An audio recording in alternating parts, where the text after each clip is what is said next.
10 minute में आपको एक ओवरव्यू दूंगा। मैं आपको शेयर करूंगा कि क्या करेंगे हम 3 दिन। बहुत सारे जनों, पिछले 6 महीने हम लोग अलग अलग मंदिर न्यासों को हमने न्योता दिया। बहुत सारे मंदिर न्यास है जिन्हें हम जाके मिले, उनका मार्गदर्शन लिया, उनसे इनपुट्स लिए।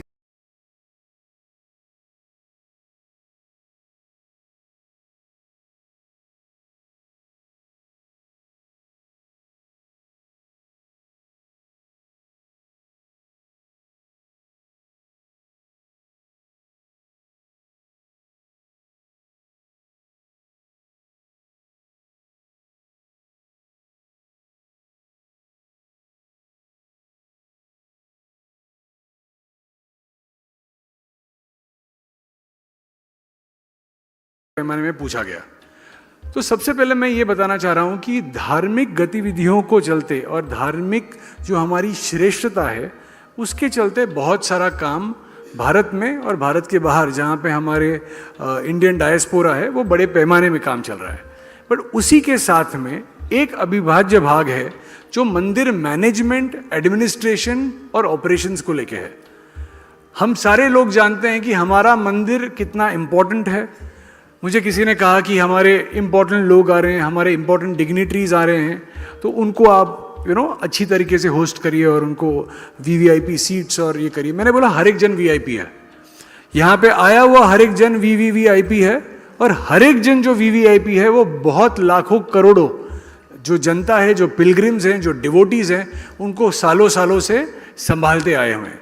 सो ये जो एक प्रकार का एक इनिशिएटिव है, यहाँ पे हमें मंदिर management, operations, administration, safety, security, surveillance, disaster planning management, funds management, अन्नदान या लंगर मैनेजमेंट, और उसी के साथ में जो सारे इंपॉर्टेंट एस्पेक्ट्स होते हैं जो पॉलिसीज़ को लेके हैं, फिनेंशियल ट्रांसफर्स को लेके हैं, डोनेशंस को लेके हैं, और सारे एस्पेक्ट्स जो अलग अलग राज्यों में चैरिटेबल कमिश्नरेट हैं, एंडोमेंट बोर्ड्स हैं, देवस्थान डिपार्टमेंट्स हैं, इनके सारे माध्यम से उनके साथ सिंक्रनाइज करके, उनके साथ जुड़ के इसका एक वाइट पेपर या जो एक प्रकाशन हम निकालना चाह रहे हैं, जिसमें हर एक व्यक्ति जो यहाँ है, हर एक मंदिर जिसने भाग लिया है, हर उस मंदिर का इंफॉर्मेशन होगा। एक प्रकार से कॉफ़ी टेबल डायरेक्टरी होगी, एक वाइट पेपर होगा जहाँ पे हमने हर टॉपिक पे जो डिस्कस किया वो लोगों तक पहुँचाएंगे, और उसी के साथ में हमारे जो इम्पोर्टेंट डिग्निटरीज हैं गवर्नमेंट से, माननीय पंत प्रधान जी से लेके स्टेट गवर्नेंस तक, सबको ये कम्युनिकेशन शेयर किया जाएगा। अब अगले 3 दिन का कार्यक्रम किस प्रकार से है? सबसे पहले तो आज सबसे भारत का जो एक आशा स्तंभ इस कार्यक्रम से हम बोल सकते हैं कि जो जागतिक मंदिर न्यास सम्मेलन दुनिया में पहली बार हो रहा है, जहाँ पे सारे लोग यहाँ पे हैं। ये सारे लोग प्रथम बार एक जगह पे आयोजित पद्धति से यहाँ पे आए हैं अपने अपने मंदिरों को रिप्रेजेंट करने के लिए। तो इन सारे लोगों के सिलसिले में मैंने गिनीज बुक ऑफ रिकॉर्ड और लिम्का बुक ऑफ रिकॉर्ड को भी खत लिखा है कि आप सारे जन का जो पार्टिसिपेशन है और ये इंटरनेशनल टेम्पल्स कन्वेंशन का जो एक ओवरव्यू है, ये उसे अलग पद्धति से रिकॉर्ड किया जाए। टेम्पल कन्वेंशन या टेम्पल इकोनॉमी जो है, ये कम से कम $40 बिलियन की है, और ये $40 बिलियन में से 40 बिलियन में से $20 बिलियन की इकोनॉमी यहाँ बैठी है। यहाँ पे सबसे उत्तम प्रकार के लोग जो मंदिर चलाते हैं, जो सेवा में ये सारे विषय चलाते हैं, और उसी के साथ में लोगों के कन्वीनियंस के लिए जो काम करते हैं, वो यहाँ विराजमान है। दूसरी बात यह है कि ये जो सेशंस हो रहे हैं, आज हमारा जो सबसे इम्पोर्टेंट देवस्थान हम समझते हैं, जिसको रिचेस्ट देवस्थान बाय ट्रांजैक्शन या डोनेशन समझा जाता है, वो तिरुमला तिरुपति देवस्थान है। उनके जो सीईओ हैं श्री धर्मा रेड्डी जी, इनका सेशन मेरे इस सेशन के बाद होगा, जो आपको बताएंगे कि मंदिर क्या क्या करता है। हम सारे जन, जैसे हम बोलते हैं कि हम सारे जन अलग अलग बैकग्राउंड से आते हैं। जब एक कोई बंदा इंजीनियरिंग सीखता है, मेडिकल सीखता है, अकाउंटेंसी सीखता है, तो ये सारी चीज़ों में वो पढ़ के आता है वो विषय, और उसके बाद में उसे वो विषय संभालने को दिया जाता है। जो सारे इम्पोर्टेंट ट्रस्टीज़ हैं, ऑफिस बेरर्स हैं, या जो परंपरा से आए हुए हैं, जो मंदिर चलाने वाले जो फैमिलीज़ हैं, ये सारे लोग बहुत अच्छी तरीके से सोसाइटी में या यहाँ का जो जो एक एक्सपीरियंस है उससे तो ये काम चला रहे हैं, बट यूजुअली जो updated version of technology, updated version of knowledge, CCTV से लेके या बाहर आप स्टॉल्स देखते होंगे आधुनिक चीज़ें हैं, इन सारी चीज़ों के संदर्भ में कोई भी प्रकार से बाहर से एक ट्रेनिंग सेशन हम लोग नहीं पाते, ज़्यादातर लोग नहीं पाते। अगर पाते होंगे तो वो अपने कम्युनिटी में पाते हैं, उसके बाहर लोगों तक ये विषय पहुंच नहीं पाता। तो ये कार्यक्रम के माध्यम से अगले 3 दिन हम अलग अलग विषयों पे विषय पे डिस्कशन करेंगे, विषय तज्ञ यहाँ पे आएंगे और ये विषय तज्ञ यहाँ पे हमें मार्गदर्शित करेंगे, उनसे आप इंटरफेस भी करोगे और ये शुरुआत है। आगे चल के आप उन्हें मिलेंगे, उनसे यहाँ पे गाइडेंस लेंगे और एक नई श्रृंखला यहाँ पे शुरू होगी। इसके अलावा पैनल डिस्कशंस हमने अलग अलग विषयों पे रखे हुए हैं, जहाँ पे अलग अलग विषयों के लोगों को हमने न्योता दिया हुआ है। आप में से बहुत सारे मंदिर या लगभग सारे मंदिरों को हम प्रयत्न कर रहे हैं कि एक ऑडियंस मिले, एक यहाँ पे अपॉर्चुनिटी मिले लोगों तक अपना विषय पहुँचाने के लिए। तो ये सारे विषय जो हम लोगों तक पहुँचाना चाहते हैं वो इस प्लेटफॉर्म से हम लोगों को यहाँ पे डिस्कस करेंगे, पैनल डिस्कशंस होंगी, विषय तज्ञ जो उसके सिलसिले में बात करेंगे और आखिर में जो स्पेशलिस्ट्स हैं जिन्होंने, जैसे सुधांशु त्रिवेदी जी हैं हमारे राज्यसभा के सांसद और नेशनल स्पोक्स पर्सन है, जो एक फायर ब्रांड करके जाने जाते हैं, जो धार्मिकता और उनके विषयों पे सोशल मीडिया पे बड़े पैमाने में सक्षम हैं। तो ये सारी लोग हैं जो इस कार्यक्रम में अगले 3 दिन जुड़ेंगे। अयोध्या राम मंदिर हमारे भावना का सबसे अविभाज्य घटक है, हमारा सेंटिमेंट है, हमारा सोल है। हम इस अयोध्या राम मंदिर के सिलसिले में जो डेवलपमेंट्स हुई हैं, ट्रांसफॉर्मेशन हुआ है, पर उसी के साथ में जो आने वाले समय में किस प्रकार से अयोध्या राम मंदिर आपसे भी जुड़ सकता है, आपके परिसर से जब लोग मंदिर जाएंगे तो किस प्रकार से आप उनसे इंटरफेस कर सकते हो, ये भी एक सेशन होगा। उसी के साथ में काशी विश्वनाथ देवस्थान हुआ, उसी के साथ में जो पटना साहब गुरुद्वारा है और जो कल्याण जी आनंद जी पेड़ी है, जहाँ पे जैन मंदिरों को लेके एक बहुत इम्पोर्टेंट काम होते आ रहा है, इन सारे लोगों को यहाँ पे सुनने का हमें मौका मिलेगा। सो मैं आपसे 3 चीज़ों की प्रॉमिस लेना चाह रहा हूँ या अनुरोध करता हूँ आपसे। सबसे पहले अगले 3 दिन का जो समय है, आपको इस कार्यक्रम क्षेत्र में end to end interface, contact और रिलेशनशिप्स बनाने के लिए समय बिताना है।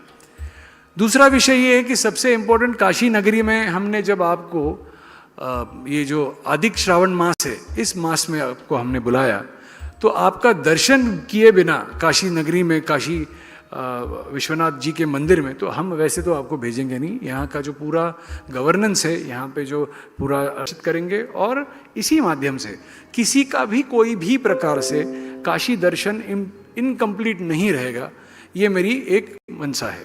आखिर में मैं एक बात बोलना चाह रहा हूँ कि यहाँ पे जब मंदिरों का जो एक महाकुंभ हो रहा है, यहाँ पे सारे लोग जो पुण्य पाना चाहते हैं, लोगों को काशी नगरी में लाके वहाँ पे गंगा स्नान करा के और काशी विश्वनाथ का दर्शन करने, तो मैं एक टेम्पल कन्वेंशन के माध्यम से एक स्वार्थ बोल सकता हूँ कि मैंने ये सारे जो हजारों लोग हैं जिन्होंने बहुत सारे मंदिरों को सक्षम किया है, उनको यहाँ पे पुण्य नगरी में आके दर्शन कराने का काम श्री प्रसाद लाड जी, अंत्योदय प्रतिष्ठान और टेम्पल कनेक्ट के माध्यम से करने की हमने एक चेष्टा की है। विनती केवल इतनी है कि ये हमारा कार्यक्रम है, हम कोई भी प्रकार से, मैं ऐसा बोलना नहीं चाहता, पर गायब मोड पे ना जाएं, इंटरएक्टिविटी पे रहें, क्योंकि काम यहाँ पे जब हम मिलेंगे, दिल मिलेंगे, काम होगा, तो आगे चल के बहुत सारे एक्टिविटीज़ होंगे, आपके मंदिर में आके होंगे और वो परिसर में, जैसे परम पूज्य सरसंघ चालक जी ने कहा, तो ये सारी चीज़ें यहाँ पे एक्टिवेट होंगी।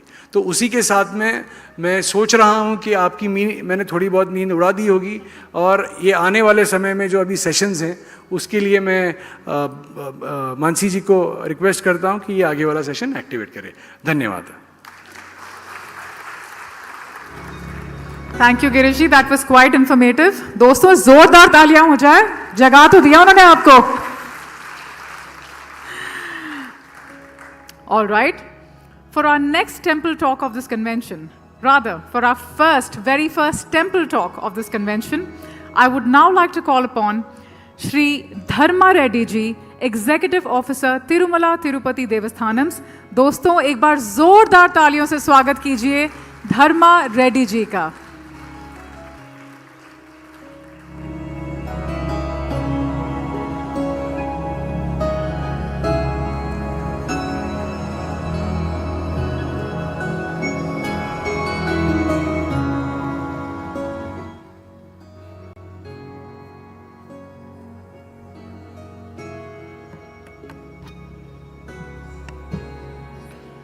श्रीवेङ्कटाचलाधीशं श्रियाध्याशितवक्षसं श्रितचेतनमन्दारं श्रीनिवासमहं भजे.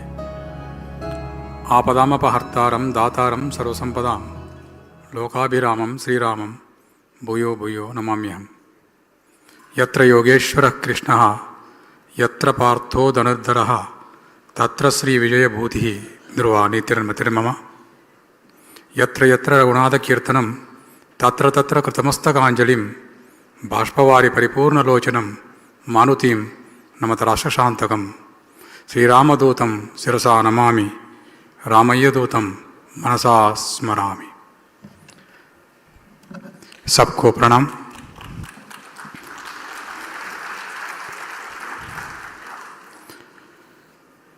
I am Dharma Reddy, Chief Executive Officer of Tirumala Tirupati Devasthanam,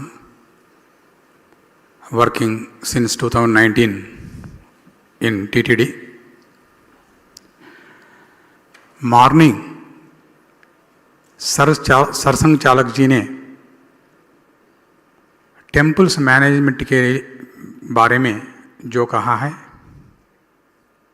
वो टेम्पल पवित्र होना चाहिए, टेम्पल में स्वच्छता होना चाहिए, टेम्पल का वजह से सेवा कार्यक्रम करना चाहिए. ये सेवा में उन्होंने बताया है विद्यादान एजुकेशन करना है, हेल्थ प्रोवाइड करना है, फ्री मील्स डिस्ट्रीब्यूशन अन्नदान करना है, एंशंट लर्निंग मतलब वैदिक ज्ञान लेना है, एंशंट कल्चर को प्रोटेक्ट करते हुए प्रोपगेट और प्रिजर्व करना है, मतलब dance, music, fine arts, sculpture, ये सब टेम्पल प्रमोट करना है. When this kind of holistic things are done by the temples, people visit the temples for promoting their spirituality. The Tirumala Tirupati Devasthanam, what Sarasang Jalaksi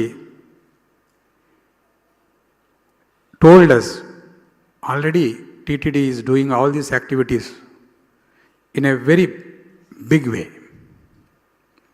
My presentation is, I have made the activities of TTD in a 27-minute audio, visual, background voice. Please carefully listen to this 27-minute video audio thing, and then I will explain further myself. I request to play audio visual thing. Vaikunthavasa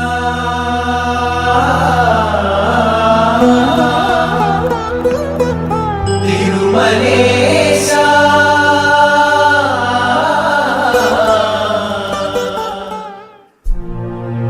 The history of Tirumala hills can be traced back from Rigvedic period. Rigveda describes these hills as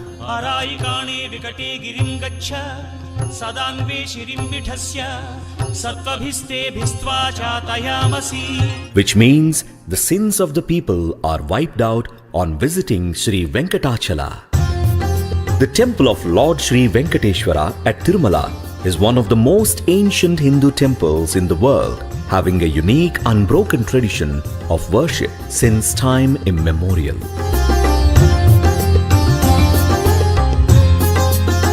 There is an ample literary and epigraphic testimony to the antiquity of the temple of Lord Shri Venkateshwara. Shri Venkatachala Mahatyam, a compilation of many Puranas, has detailed description of Tirumala hills and Lord Shri Venkateshwara. These Puranas are in praise of Tirumala shrine as Bhuloka Vaikunta and Lord Shri Venkateshwara as the Supreme Lord who descended on this earth to give his darshan to the devotees in Archa Swarupa, which means within easy reach for worship by human beings in this Kali Yuga.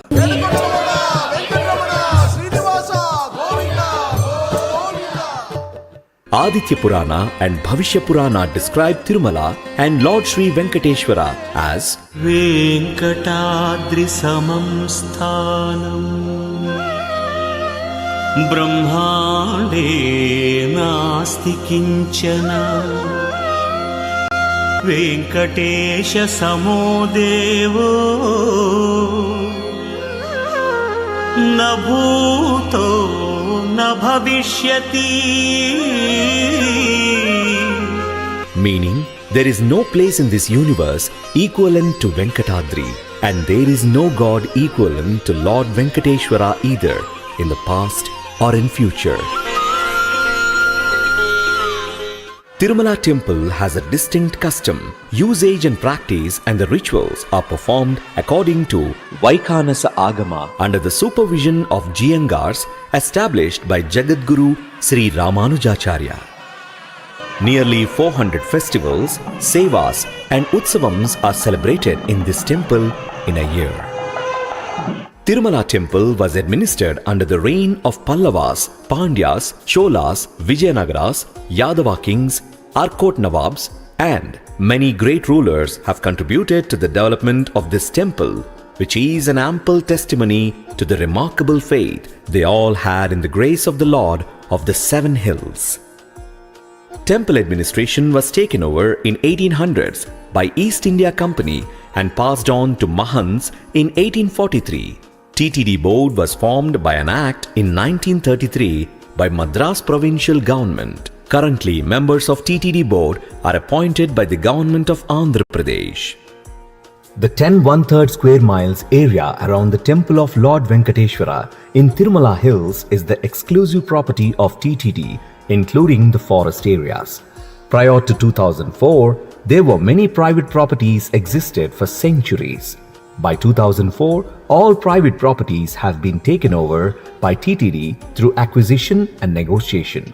Now the entire Tirumala, comprising of 10 1/3 square miles, absolutely belongs to TTD, and there are no private properties. TTD has 960 immovable properties across the country which are being consistently monitored and properly protected.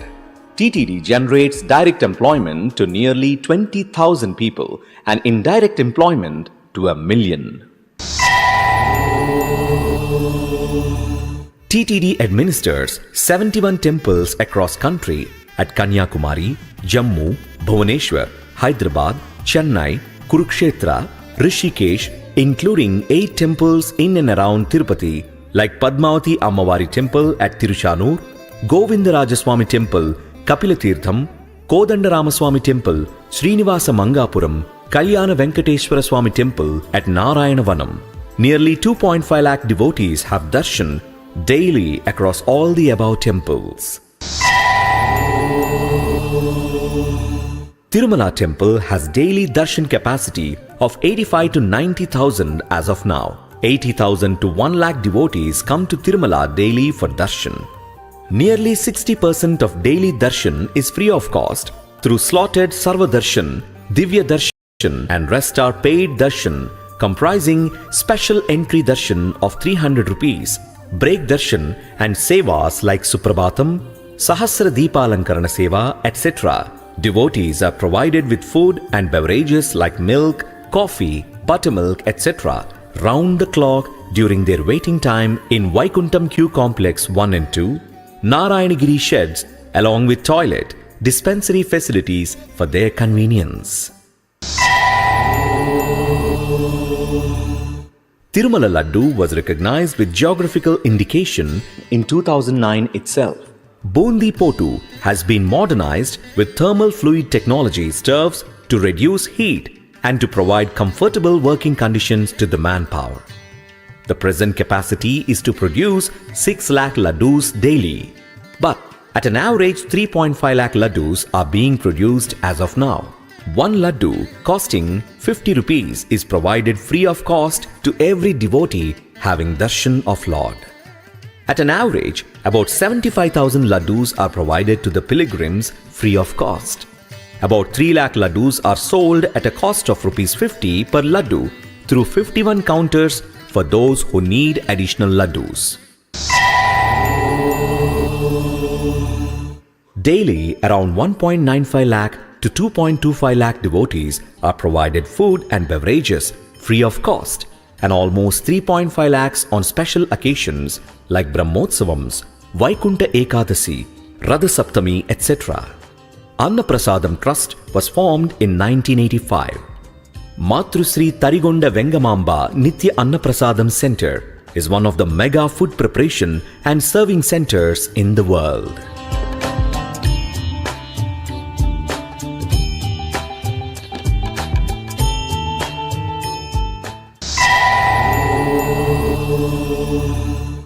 Nearly 40 to 50,000 devotees offer hair to the Lord through tonsuring. Tonsure service is free and round the clock through 1220 tonsurers, including 268 women tonsurers at 11 places across Tirumala. Nearly 150 to 200 crore revenue is accrued by sale of human hair through international bidding. It is a difficult task for providing accommodation to 1 lakh people visiting Tirumala daily. There are about 7,518 rooms and 6,800 free lockers at pilgrim amenity complexes in Tirumala, providing accommodation to 52,000 pilgrims at any point of time. 70% of the accommodation is provided at 100 rupees and below to the lower middle class pilgrims. 35,000 pilgrims are accommodated in 5 pilgrim amenity complexes at free of cost.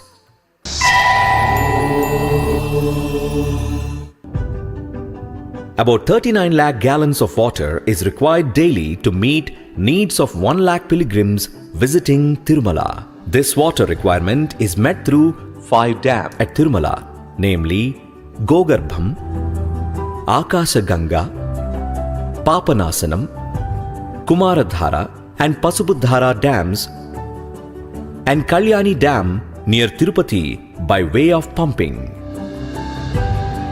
Pure drinking water is provided at free of cost to the pilgrims through 100 RO plants located across Tirumala in the name of Jalaprasadam.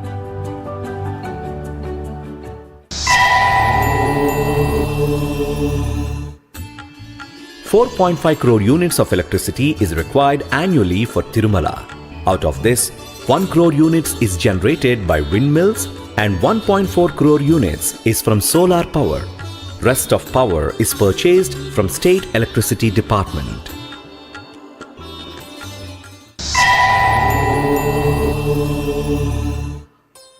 $1,914 manpower is deployed in 3 shifts to maintain best sanitation over 4.5 square kilometer of area of Tirumala.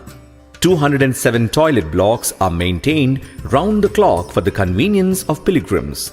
Mobile and temporary toilets are also deployed on special occasions to cater to huge influx of pilgrims. 90 tons of garbage is generated daily. The biodegradable waste is converted into manure and non-biodegradable waste is processed and sent to cement factories for fuel purpose. Tertiary sewage treatment plants are established to treat sewage, and recycled water is used for gardening.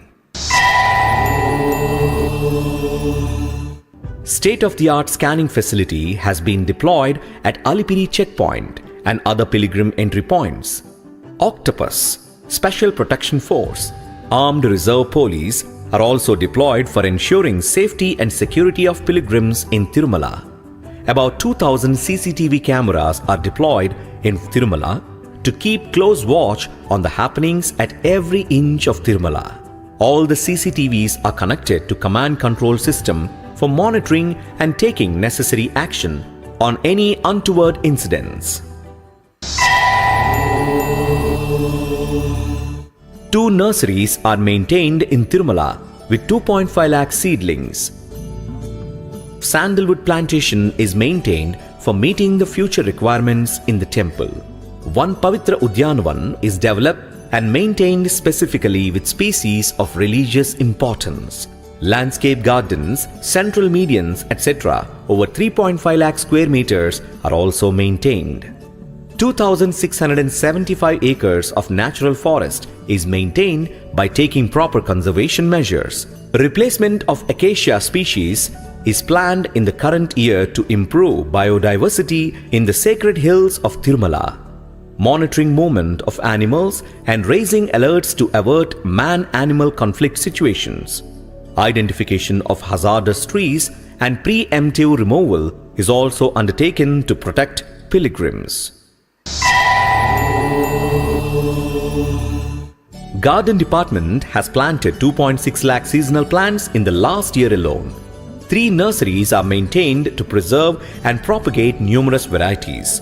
Geeta Park, Namala Park, VQC gardens and vertical gardens have attracted laurels from pilgrims. Most of the gardens are being maintained through donors.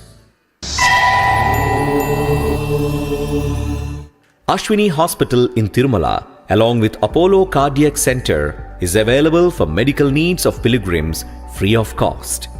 Nearly 8.31 lakh pilgrims were treated in last 1 year.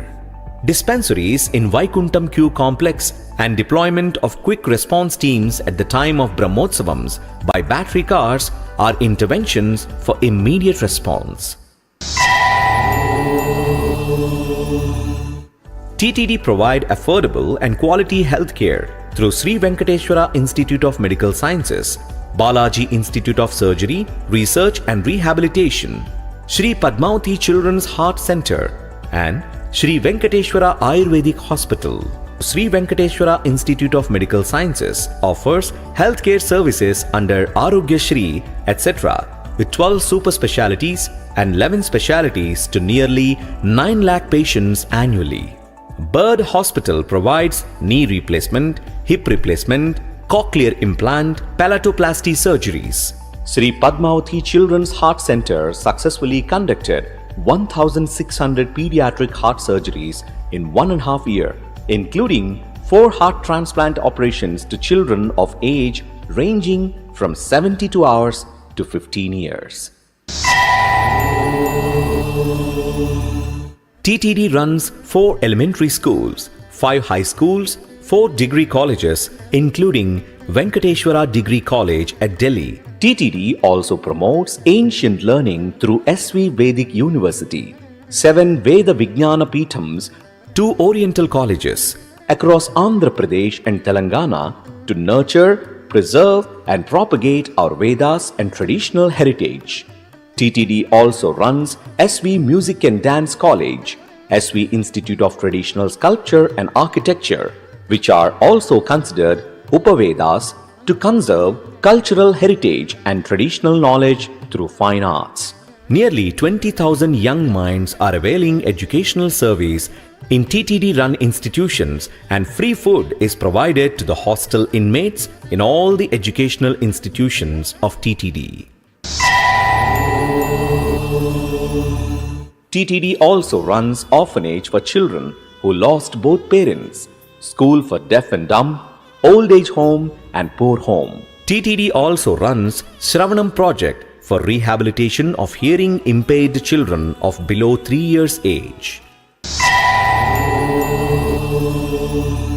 Srivari Seva was started from November 2000.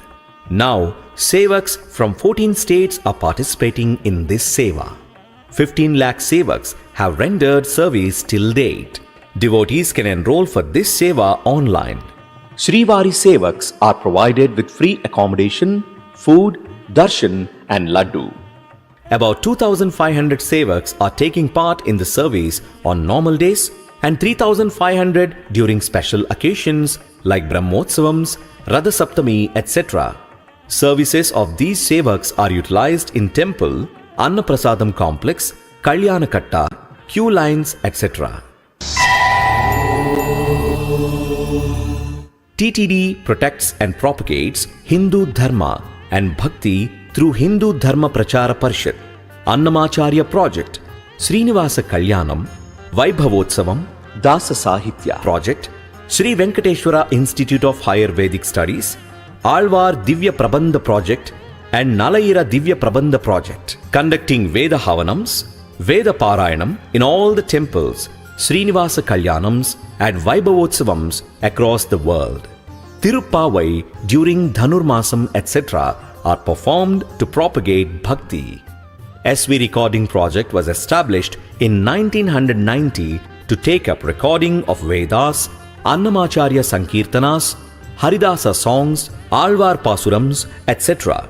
So far, Vedas, Bhagavad Gita, 3,935 Annamacharya Kirtanas, 4,000 Nalayira Divya Prabandham Pasurams, 229 Matrusri Tarigonda Vengamamba Kritis, etc. have been recorded by the project.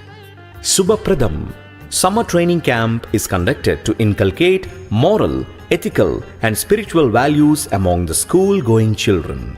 Sri Venkateshwara Bhakti Channel, SVBC, was launched in 2008 to propagate Bhakti and Tattva of Lord Sri Venkateshwara across the world. Now the channel is available in Telugu, Tamil, Kannada and Hindi. The Sevas, Utsavams of Lord Venkateshwara and other rituals of the temples of TTD are live telecasted daily besides live programs on Ramayana, Mahabharata, Bhagavad Gita, Bhagavatam, Yoga Shastra, etc.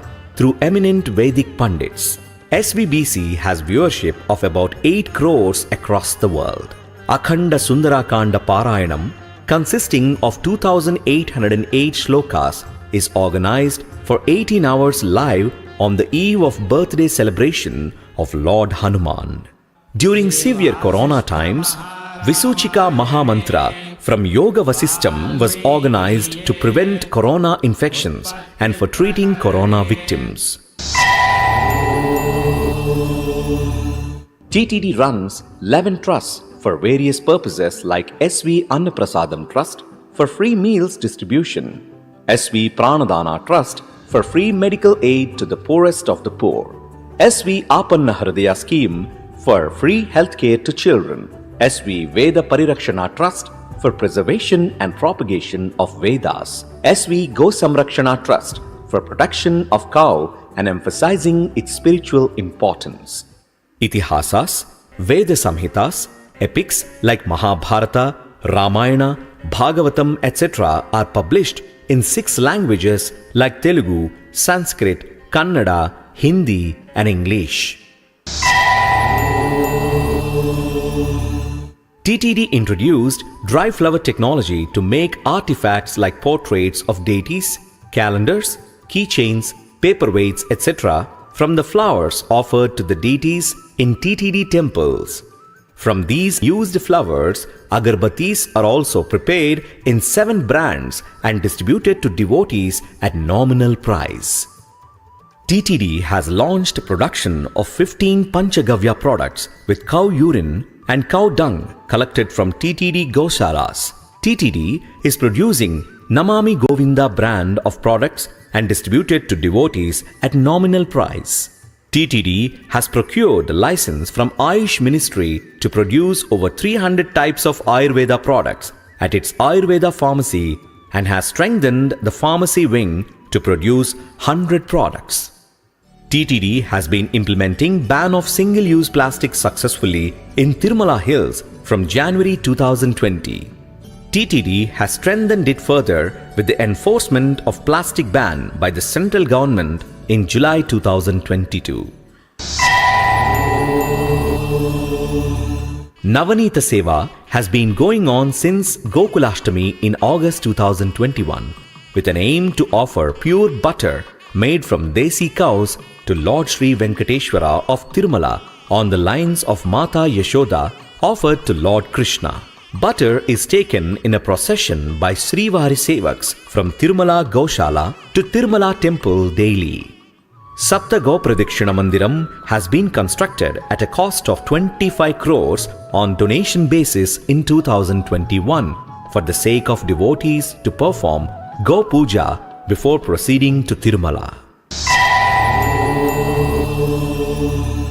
TTD has been preparing prasadams made of rice, pulses, etc., which are grown adopting cow-based agriculture, using the seeds preserved in this tradition from thousands of years. Shri Venkateshwara Museum in Tirumala is being renovated at a cost of 120 crores to make it world-class museum portraying Brahmanda, Sevas of Lord Venkateshwara, temple experience and its rich cultural heritage. 3D holographic display of jewels of Lord and other artifacts including approximately 2,700 copper plates having Annamacharya Sankirtanas is also a part of modernizing the museum. TTD accords utmost importance to maintaining accountability over invaluable offerings made by devotees to the Lord. On an average, offerings are sealed in about 14 hundis daily and conveyed to Parakamani building for segregation, counting and accounting. New Parakamani building has been commissioned in February 2023 on donation with the state-of-the-art machinery. Soon after laying of foundation for Shri Ram Mandir at Ayodhya on 5th August 2020, a thought has crept in the minds of TTD to find the birthplace of Lord Hanuman. A committee has been constituted with learned scholars from National Sanskrit University and SV Vedic University. After thorough research of Puranas, ancient scripts, geographical and archaeological references, the committee found that सारे पुराण ये कह रहे हैं, बहुत से स्कंद पुराण कह रहा है, ब्रह्मांड पुराण कह रहा है, और भी पुराण कह रहे हैं कि अंजना जी ने यहाँ तप किया था। ये सब कह रहे हैं। अंजना जी ने तिरुमाला में तप किया था।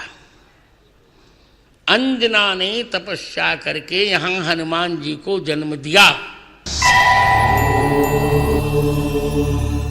Shri Venkateshwara Alaya Nirmanam Trust was formed in 2018 with main objective to renovate old temples and construction of new temples and bhajana mandirs as part of Hindu Dharma Prachara. One-time break darshan is given as privilege to the donors for the donation of 10,000 rupees to the trust. Daily, 1 crore is generated as donation to the trust. Brokers used to exploit pilgrims by selling darshan tickets at exorbitant rates. With formation of the trust, pilgrims are now having break darshan without any hassle or recommendation. Trust has received donations of 885 crores till June 2023. From Srivari funds, construction and renovation of 2,445 temples have been taken up at a cost of 330 crores, out of which 176 temples renovated, 320 temples constructed across Andhra Pradesh till date. 1953 temples are in progress in SC, ST and BC colonies across Andhra Pradesh and Telangana to prevent conversion to other religions. Over a period of time, TTD is also planning to renovate ancient temples across the country. TTD also sanctions 5,000 rupees per month to each temple constructed under trust for maintenance like Dhupa Deepa Naivedyam. TTD taken up the responsibility of protecting cow, as cow is considered as Gavo Viswasya Mataraha. Cows are distributed to various temples across multiple states for performing Gau Puja. TTD has established model Gaushala by procuring indigenous breeds of cows like Ongol, Sahiwal, Gir, Kankraj, Punganur, etc. Compound feed mixing plant has been erected with 10-ton daily production capacity of quality cattle feed. Ghee production plant is being established to produce 60 kgs of indigenous cow ghee to meet daily needs of Srivari temple. Embryo transfer technology has been successfully used through surrogate cows. So far, 6 Sahiwal calves and 3 female Gir calves were born with this technology in the past 4 months. In order to protect cows, about 2,000 cows have been distributed to the farmers, thus encouraging cow-based farming. TTD is not only doing religious services like construction of temples across country, from Kanyakumari to Kashmir, digitalization of ancient manuscripts, protection and propagation of Vedas, protection of cow, but also rendering social services like establishment of biggest pediatric super specialty hospital in Andhra Pradesh, expanding free Anna Prasadam to all TTD temples, hospitals and educational institutions, enhancing health services through Sri Venkateshwara Institute of Medical Sciences and Bird Hospital to poorest of the poor, improving TTD educational institutions in line with global standards, introducing electric buses to protect environment, encouraging cow-based agriculture, and so on.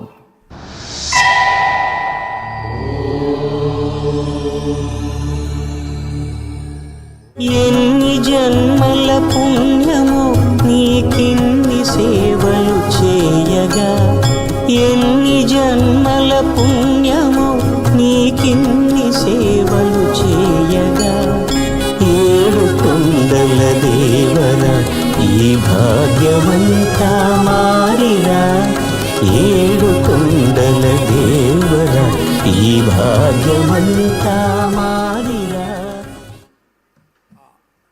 Filler, please. Filler. Another 2 to 3 minutes video giving some information on new initiatives of green and also electricity production. I will just filler, please. Om Namo Venkatesaya. Green Initiative. TTD is taking all possible measures to ensure sustainability in alignment with significant biodiversity around sacred hills of Tirumala. As part of this, TTD has sourced 35 electric compact SUVs for officers and 35 electric two-wheelers for official usage in Tirumala. In addition, TTD has also rolled out 10 electric buses to convey pilgrims within Tirumala free of cost. In consonance with TTD's sustainability agenda, APSRTC is operating a fleet of 64 electric buses between Tirupati and Tirumala for pilgrims. TTD is also trying to transform all taxis and rented vehicles in Tirumala into electric vehicles over a period of time, and deliberations are being held with taxi operators. These measures are in addition to banning of single-use plastic in Tirumala from January 2020. Darshan to weaker sections of society. In order to propagate bhakti and to prevent conversion to other religions, TTD has been providing free darshan to devotees from weaker sections of society, covering the entire Andhra Pradesh during Brahmotsavams and Vaikuntha Ekadasi festivals for the past 2 years. About 30,000 devotees have availed this divine opportunity, and they were provided with free transportation, accommodation, free laddu and food during their entire visit to Tirumala. Free luggage transportation. In order to facilitate hands-free journey to pilgrims coming to Tirumala on foot, 24/7 free luggage transport facility is provided. About 49 fully automated luggage deposit and delivery counters are managed in 16 centers. Every day, around 40,000 bags and 60,000 electronic gadgets are managed through this system. Scanning and screening of each bag is done at the time of deposit. Om Namo Venkatesaya. Now my PPT, please.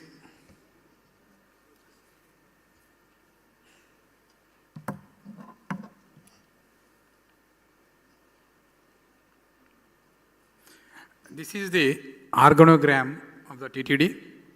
TTD board is appointed by Government of Andhra Pradesh as per the Endowment Act, and executive officer is the chief administrator of the organization and also secretary to the board, and also ex officio trust board member.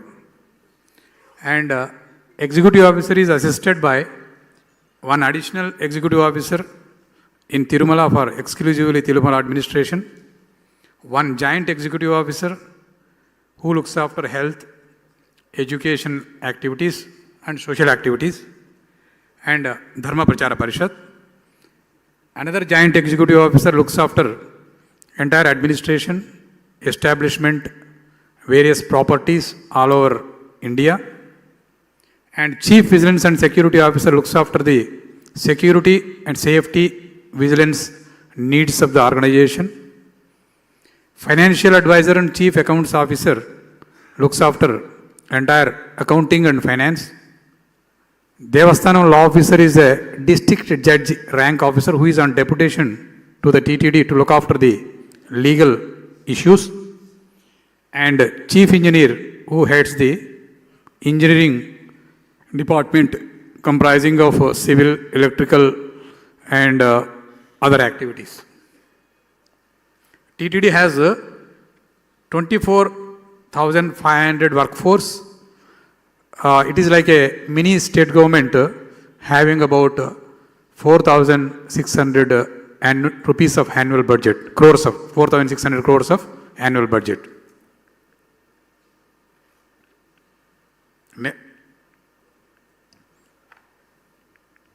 Slide.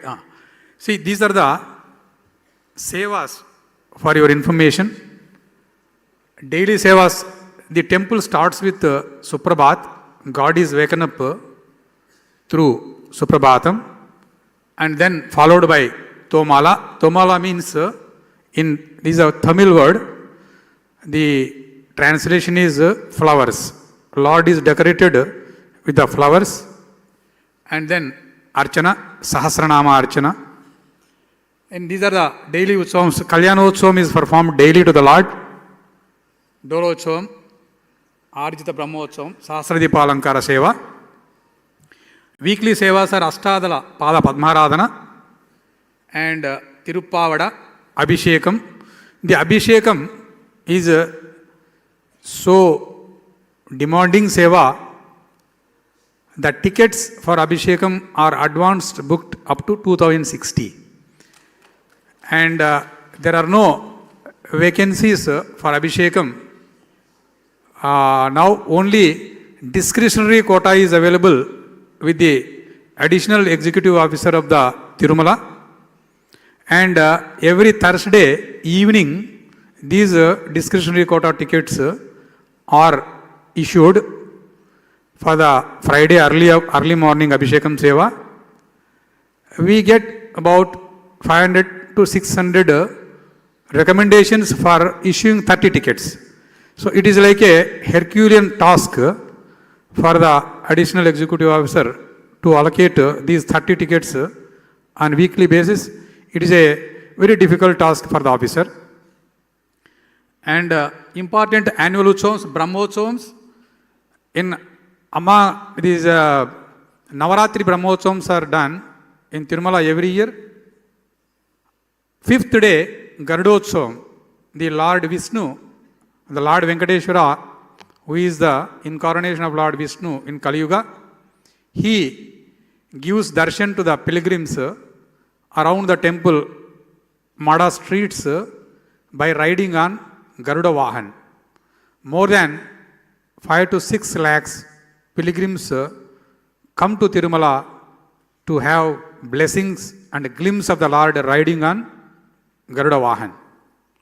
And Vaikunta Ekadasi, once we enter into Uttarayan, from Dakshinayan, Dhanurmasa time, 10 days Vaikuntha Ekadasi is conducted. On first day, almost 2 to 3 lakhs people come to have Vaikuntha Dwara Darshan.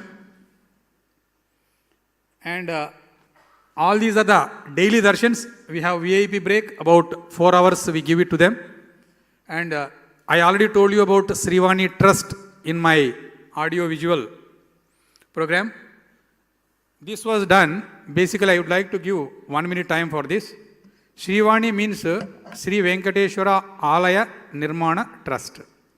This trust was formed basically with the objective of renovating old temples which are going to be dilapidated or in dilapidated condition, and to construct new temples wherever there is a requirement, and also to prevent conversions from Hinduism to other religions.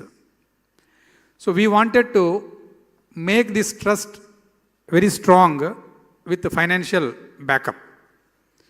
When I joined in 2019, I observed pilgrims who want to have VIP break darshan and to have glimpse of the Lord from the nearest point, they were paying huge amounts of bribes to the brokers, to the black marketeers, and get these tickets to have darshan of the Lord.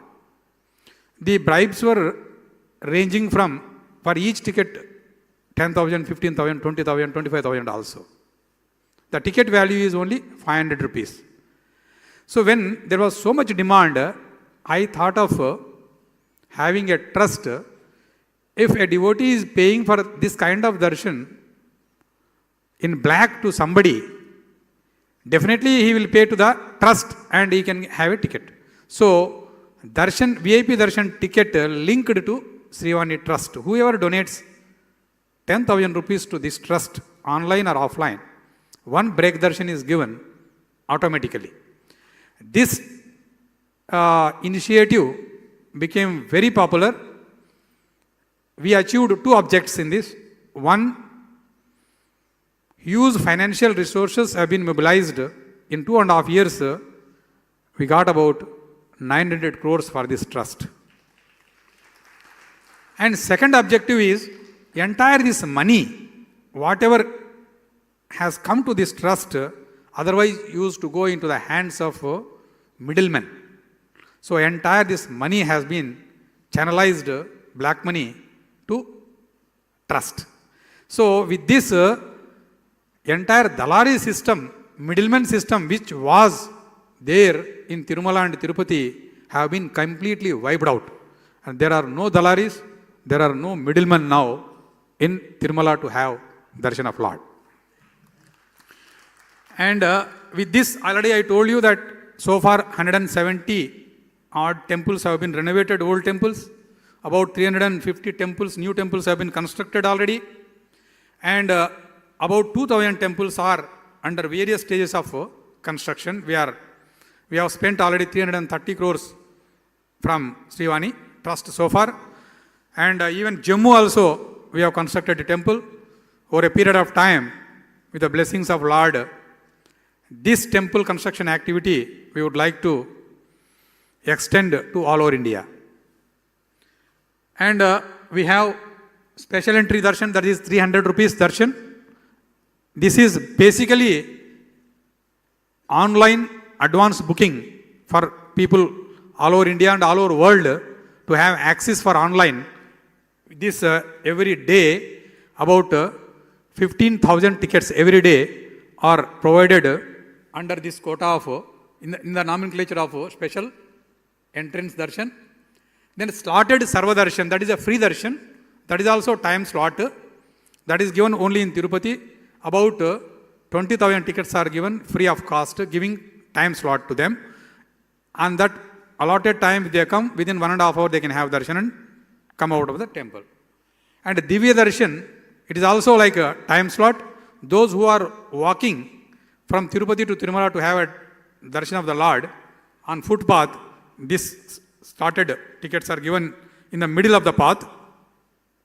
And differently abled and Senior citizens, every day 750 tickets are given to them free of cost. That is also online booking system. And NRIs, defense personnel, they can come and show their identity, and on spot they can get the darshan ticket on payment of 300 rupees. And these are all time slot darshans, and Sarva Darshan without time slot, without any ticket. Anybody can come to Tirumala, wait for their turn, and then have darshan of the Lord. Next. See, these are the numbers of various categories of darshans which I have presented to you. VIP break about 3,000 daily. Under Srivani, we give about 1,000. So total 80,000 tickets. Total 80,000 people have darshan of the Lord. And time spent also has been given in the slide. See, this is a very interesting information for those who are running the temples, how to run the temples. We are managing 71 temples. We are having 11 trusts. We are running 14 hospitals. And we are running 35 educational institutions, including Vedic studies and music and dance.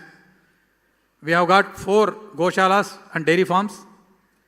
We have got 1,300 Vedic scholars are supported by us, giving about 18,500 rupees per month to them. And we have got Vedic University and 9 Veda Pathshalas. We have got 300 Kalyana Mandapams for the public for celebration of marriages and also any religious functions all over. You can say South Indian, all states we have done. And we have got 10 dharmic institutions for propagation of Hindu Dharma. We have got 2 museums. We have got SV Bhakti channel in 4 variants. And we have got orphanage. Those who lost both the parents, we take them till they are settled in the life. They are given support by TTD right from childhood to till he settles in the life. Next. Our annual budget is, I said, 4,400 crores to 4,600 crores. And our investments, because of efficient management of finances, so far we have got 17,000 crores in fixed deposits, which earns huge interest for us every year.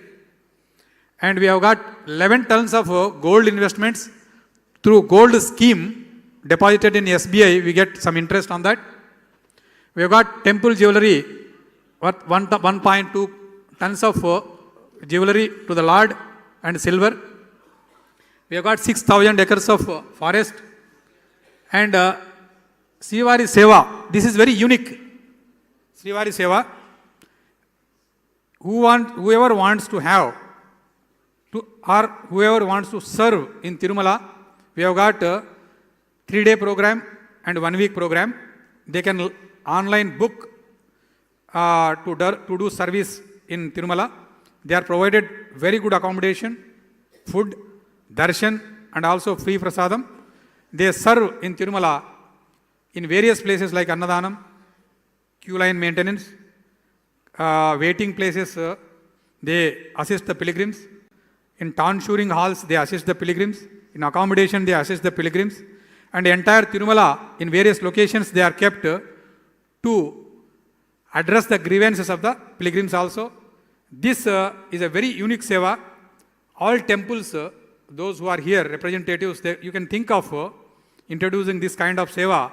This is a voluntary seva. One is you are satisfying the devotees to provide them seva opportunity to serve the Lord and his pilgrims.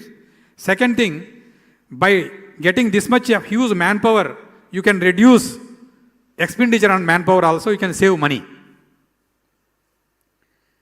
And we have got regular 7,000 staff and 17,500 staff outsourced, and 800 employees per day in the temple, main temple, they are working. Kalyanakatta, where tonsuring is done, 1220 barbers, 40,000 tonsures are daily done. And out of sale of human hair, TTD gets about 150 to 200 crores depending upon the demand of the human hair. And ghee consumption is 5,000 tons per annum. Through global tenders, we procure the ghee. And 500 tons of flowers are used in our temples. And earlier, about 2 years, till 2 years back, all these flowers, whatever used for decoration of the Lord, when they are taken out, they used to be just disposed of. So I got an idea of processing these flowers through flower technology and making keychains and Lord pictures and all these things, which successfully we are utilizing used flowers of the Lord. All these petals, various colors of the petals are dried. Through dry flower technology, we are making use of them for making so many things which are in high demand, including agarbattis we are making. And agarbattis, whatever capacity we have got to make agarbattis, in 1 hour they are getting sold. And there is so much of demand. Every month we are getting 1 crore of profit out of agarbattis made out of these used flowers. And I already told you regarding free meals distribution. And solar power, we are doing it. And this is the land surface what we have got. Sanitation and cleaning in Tirumala is one of the best sanitation in Tirumala. You don't see even piece of paper in entire Tirumala. If you can compare the best maintained cities like Switzerland or Singapore, I can say proudly that Tirumala is maintained better than Singapore and Switzerland. And revenue from human hair, I told you already. Water consumption, water storage capacity, electrical consumption, security division, we have got 3,000 strong security force to protect pilgrims as well as temple. And hostel facility, 20,000 students are given hostel facility with free food, we don't charge anything. And accommodation for the pilgrims, 7,750 rooms at one place. And average pilgrims to Tirumala around 80,000 to 1 lakh.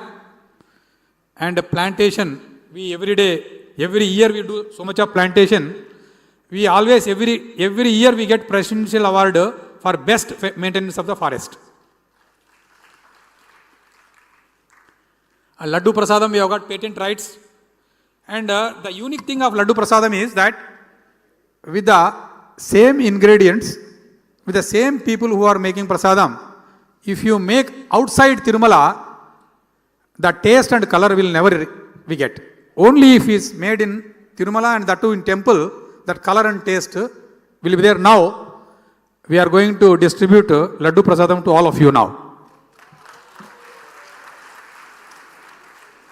And we give grant in aid to construct Hindu temples, I already told you, through Srivani Trust. And supplying idols and deities to various temples who are constructing that, we do it sometime in free of cost, sometime on heavy subsidy to promote Hindu Dharma. Like grant in aid for Dhupadeepa Naivedyams to the various temples where they are unable to maintain the temple, 5,000 rupees we are giving from Srivani Trust. And jewelry department equipped with expertise in preparing jewels and vahanams, we make our own, we have got our own laboratory. And pediatric super specialty hospital, I would like to give you 1 minute. 1.5 years back, we have started this pediatric super specialty cardiac hospital. In 1.5 years, we have conducted surgeries for the children, 1,600 surgeries, free of cost. And the surgery, the youngest child open heart surgery. We have opened the heart for 72 hours baby. That is 3 days baby. Open heart surgery was conducted, and 4 heart transplants have taken place successfully so far. And now we are constructing a state-of-the-art pediatric super specialty hospital with more specialties like cardiology, already we have got neurology, neurosurgery, endocrinology, urology, and nephrology, all the gastroenterology. We are making with all super specialties one more hospital we are making now. It will be commissioned in December this year. Thank you. And lights off, lights on.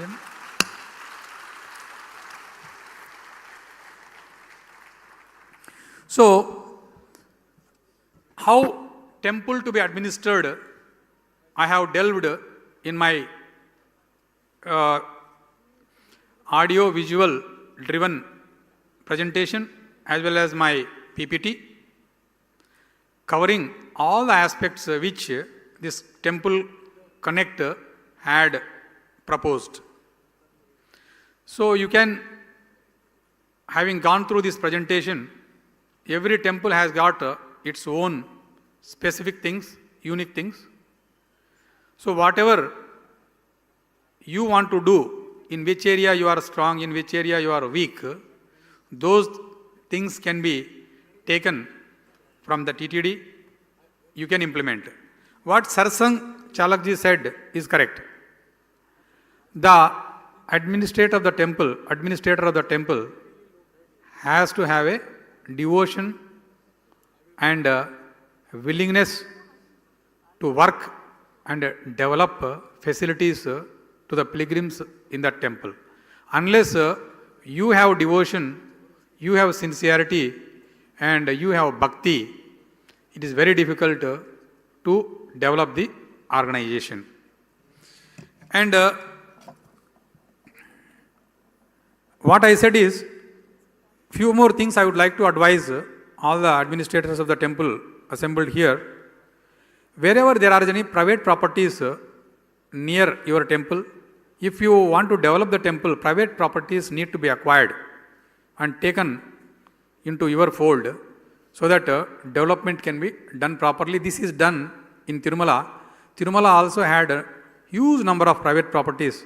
By 2004, entire private properties have been acquired, and now entire Tirumala belongs to Tirumala Tirupati Devasthanam. Therefore, we are able to do the best development in Tirumala. And whatever infrastructural developments are required to modernize the activities, you have to take them, you have to adopt them and introduce to facilitate the pilgrims. Like in Laddu manufacturing, we have introduced so many new infrastructural things. So we have earlier, before 2006, the capacity was only 40,000 laddus were being produced every year, every day. Now we have come up to 6 lakhs laddu production daily by mechanizing certain things. Similarly, Annadanam, we have introduced a lot of modernization in cooking. So we are able to provide free Annadanam for about 2.25 lakh pilgrims daily, because every pilgrim takes food 3 times: morning breakfast, lunch and dinner. Round the clock, this free meal distribution runs because of efficient management, procurement process, and also deploying the modern technology in cooking the food. We are able to do this job. And TTD, I can say that it is number 1 in the world in so many activities. Like number 1 is number of pilgrims visiting daily, it is number 1. Number of rooms for accommodation at one place, about 8,000 rooms, it is number 1 in the world. And tonsures, about 50,000 tonsures, it is number 1. Laddu production, 6 lakhs per day, it is number 1. So almost in all activities, TTD is number one because how it has come to number one is that efficient management of temple and various activities by the successive administrators, this has been achieved. So, where there is a will, there is a way. If you work hard, sincerely, you can achieve anything.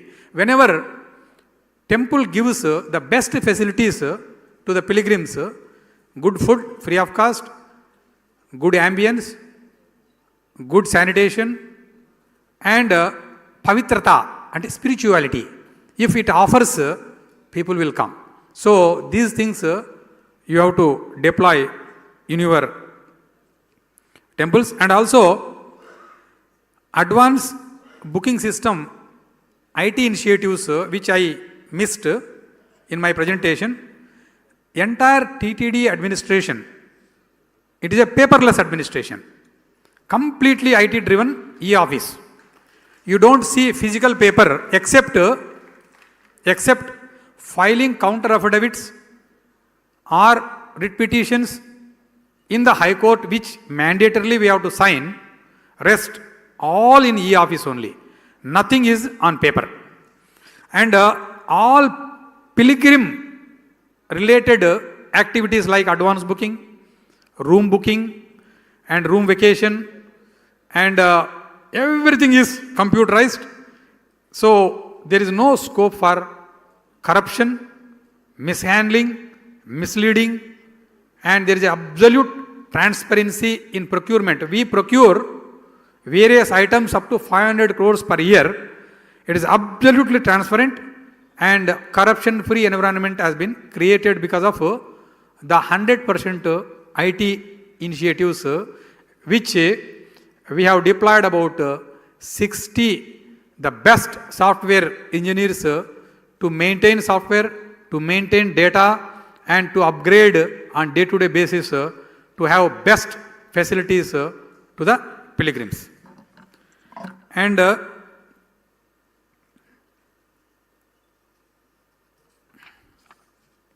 see, about Dharma Pracharam, through Kalyanam, we are doing Dharma Pracharam in a bigger way.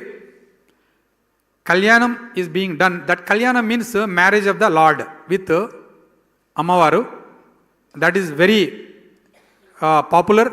We are conducting Kalyanam not only in India, but in abroad, Dubai, Canada, Europe, USA, Australia, Sri Lanka. So wherever there is a request for organizing Kalyanams, we are conducting Kalyanams. And Akhanda Sundarakanda Parayanam, I just will take 1 minute on this. It is very interesting. Lord Hanuman in Sundarakanda, after Jambavata, Angada, everybody tells him, now you have to go for searching in Sita Devi. You are the only person who can cross this Hindu Mahasamudra, and you should go to Sri Lanka and find out Ammavaru.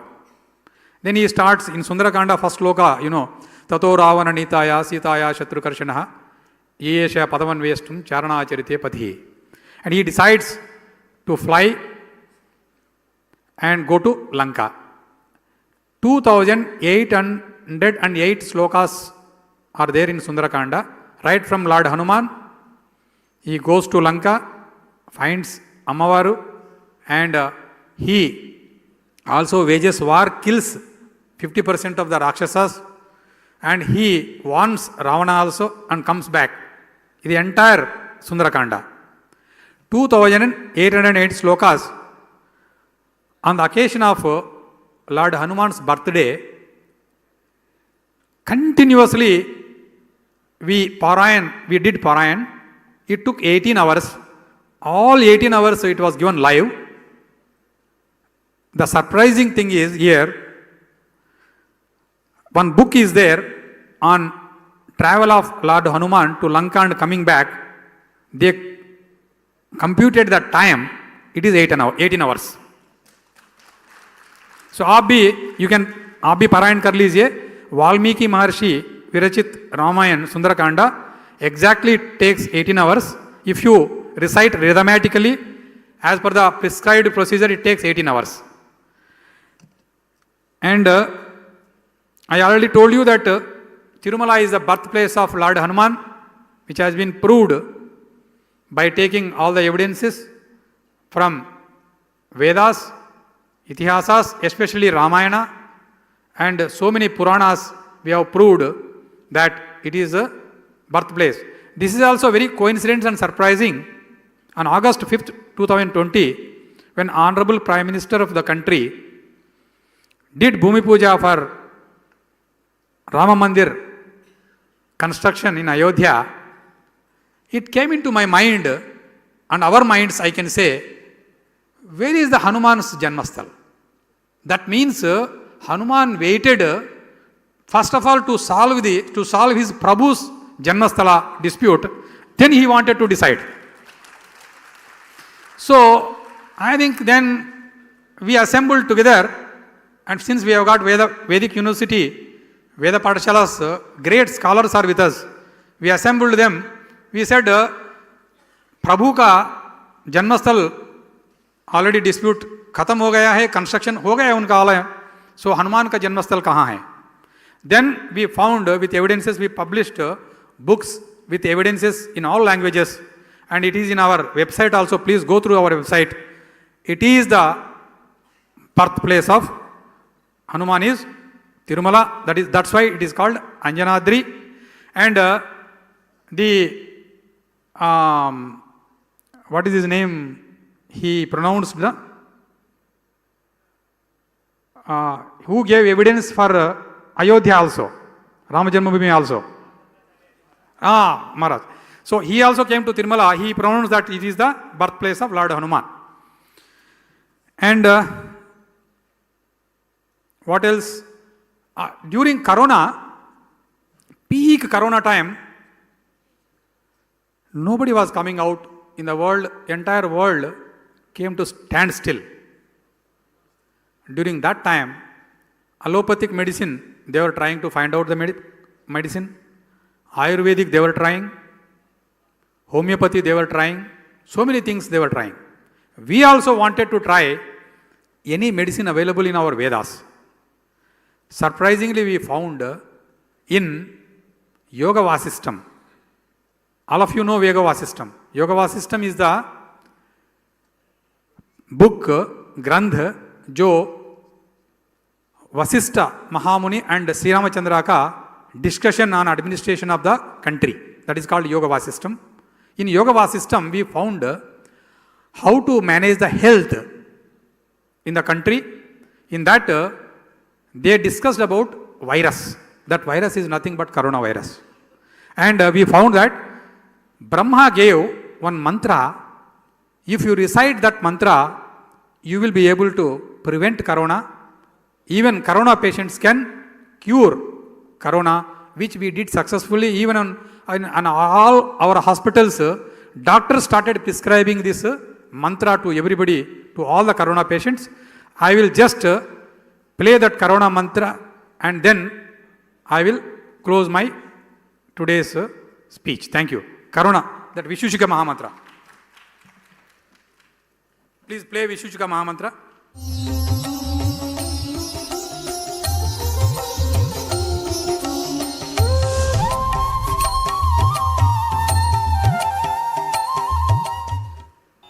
अथ श्रीवासिष्ठमहारामायणे वाल्मीकीये उत्पत्तिप्रकरणे 69तमः सर्गः।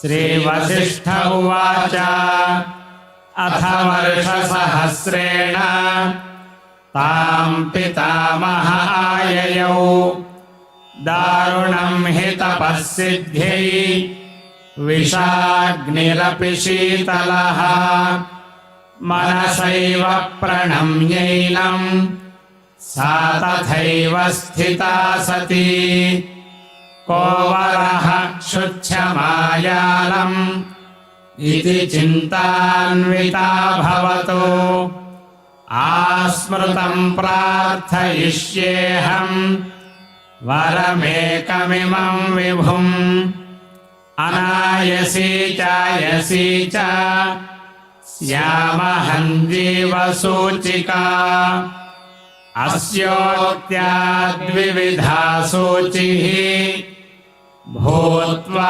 लक्ष्याविशाम्यहम् प्राणिनां सह सर्वेषां हृदयं सुरभिर्यथा यथाभिमतमेतेन ग्रसेयं सकलं जगतो क्रमेण क्षुद्विनाशाय क्षुद्विनाशः परं सुखम् इति सञ्चिन्तयन्तीं ताम् उवाच कमलालयः अन्या दृश्यास्तथा दृष्ट्वा स्तनिताभ्ररवोपमम् ब्रह्मोवाच पुत्रिकर्कटिके रक्षः कुलशैलाभ्रमालिके उत्तिष्ठत्वं तु तुष्टोऽस्मि गृहाणाभिमतं वरम् कर्कट्युवाच भगवन् भूतभव्येश स्यामहं जीवसूचिका अनायसी चायसी च विधेर्पयसि चेद्वरम् श्रीवसिष्ठ उवाच एवमस्त्विचितामुक्त्वा पुनराह पितामहः सूचिकासोपसर्गात्वं भविष्यसि विशोचिका सूक्ष्मया मायया सर्वलोकहिंसां करिष्यसि दुर्भोजना दुरारम्भाः मूर्खा दुःस्थितयश्च ये दुर्देशवासिनो दुष्टाः तेषां हिंसां करिष्यसि प्रविश्य हृदयं प्राणैः पद्मप्लीहादिबाधनात् वातलेखात्मिका व्याधिः भविष्यसि विशोचिका सगुणं विगुणं चैव जनमासादयिष्यसि गुणान्वितचिकित्सार्थं मन्त्रोऽयं मयोच्यते ब्रह्मोवाच हिमाद्रेरुत्तरे पार्श्वे कर्कटी नाम राक्षसी विशोचिकाभिधाना सा नाम्नाप्यन्यायबाधिका तस्याः मन्त्रः ॐ ह्रीं ह्रां ह्रीं रां विष्णुशक्तये नमः ॐ नमो भगवती विष्णुशक्तिमेनाम् ॐ हर हर नय नय पच पच मथ मथ उत्सादय उत्सादय दूरे कुरु स्वाहा हिमवन्तं गच्छ जीवा सह सह सह चन्द्रमण्डलगतोऽसि स्वाहा इति मन्त्री महामन्त्रं न्यस्य वामकरोदरे मार्जयेदातुराकारं तेन हस्तेन संयुतः हिमशैलाभिमुख्येन विद्रुतां तां विचिन्तयेतु कर्कटीं कर्कशाक्रन्दां मन्त्रमुद्गरमर्दिताम् आतुरं चिन्तयेच्चन्द्रे रसायनहृदि स्थितम् अजरामरणं युक्तं मुक्तं सर्वाधिविभ्रमैः साधको हि शुचिर्भूत्वा स्वाचान्तः सुसमाहितः क्रमेणानेन सकलां प्रोच्छिनत्ति विशोचिकाम् इति गगनगतः त्रिलोकनाथः गगनगसिद्धगृहीता सिद्धमन्त्रः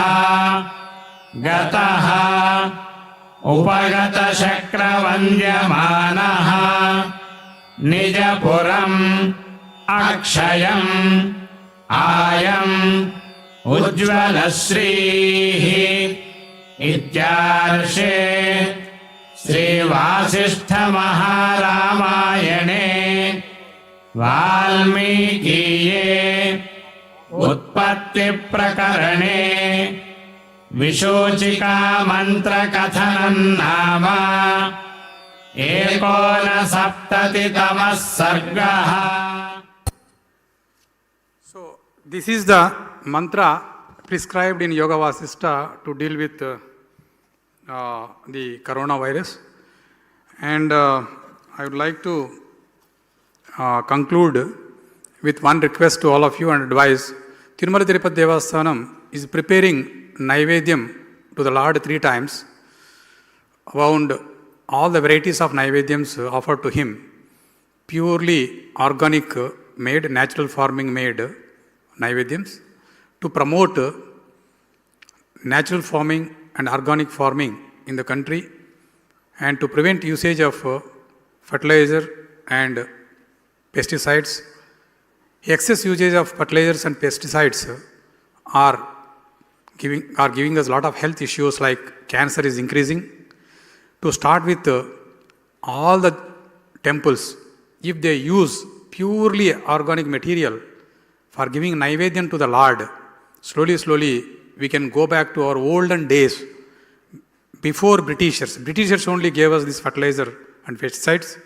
We should come out of this and completely avoid fertilizers and pesticides. Go for natural farming, cow-based farming, protection of Go Mata. Thank you. And I will close with prayer. Ramaya Ramabhadraya Ramachandraya Vedase Raghunathaya Nathaya Sitaya Pataye Namaha Vasudeva Sutam Devam Kamsa Chanura Mardhanam Devaki Paramanandam Krishnam Vande Jagadgurum Buddhir Balam Yashodhairyam Nirbhayatvam Arogita Ajadyam Vak Patutvancha Hanumat Smaranat Bhavet Shriyakantaya Kalyananidaye Nidayertinam Sri Venkata Nivasaya Srinivasaya Mangalam. I thank for giving this opportunity Shri Girish Kulakarni and his Temple Connect organization for organizing this kind of conference of all the temples from not only India, from abroad also. I wish all the best to all of you to administer your temples in a better manner. And I pray Lord Venkateshwara and Kashi Vishwanath to bless all of you with peace, health, and better administrative capabilities. Thank you.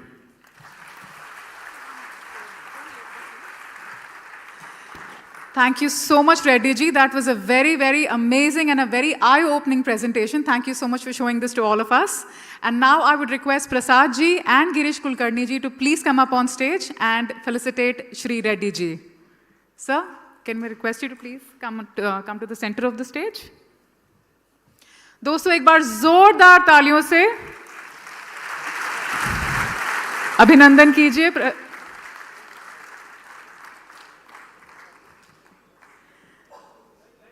Can we have the light, please? Yes, thank you.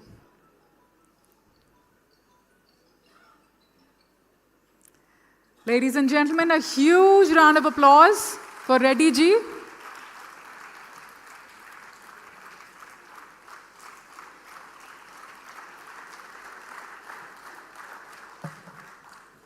Thank you so much, sir.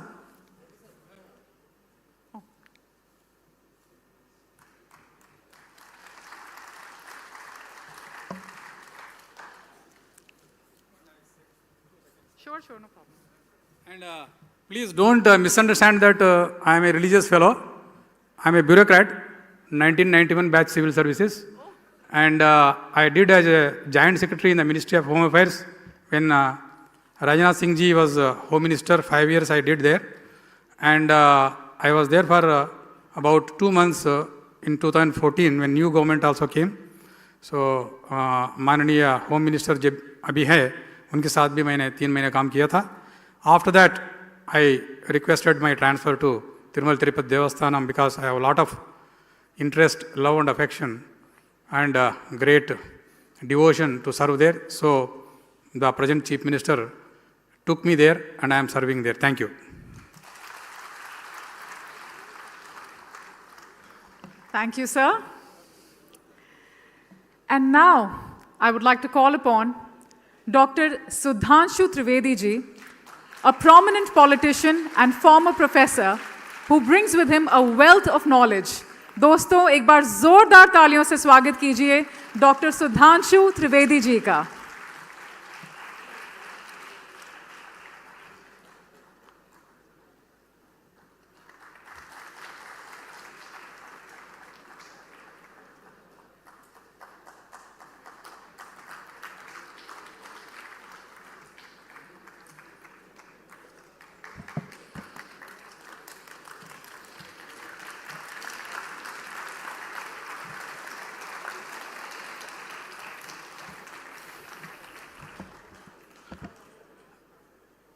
इस सभागार में उपस्थित आदरणीय श्री प्रसाद लाड जी, सदस्य विधान परिषद महाराष्ट्र, श्री गिरीश कुलकर्णी जी,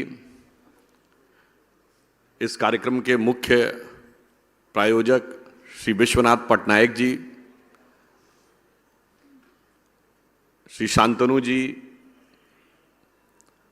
और इस सभागार में उपस्थित सभी सम्मानित धर्म पिपासु बहनों और भाइयों,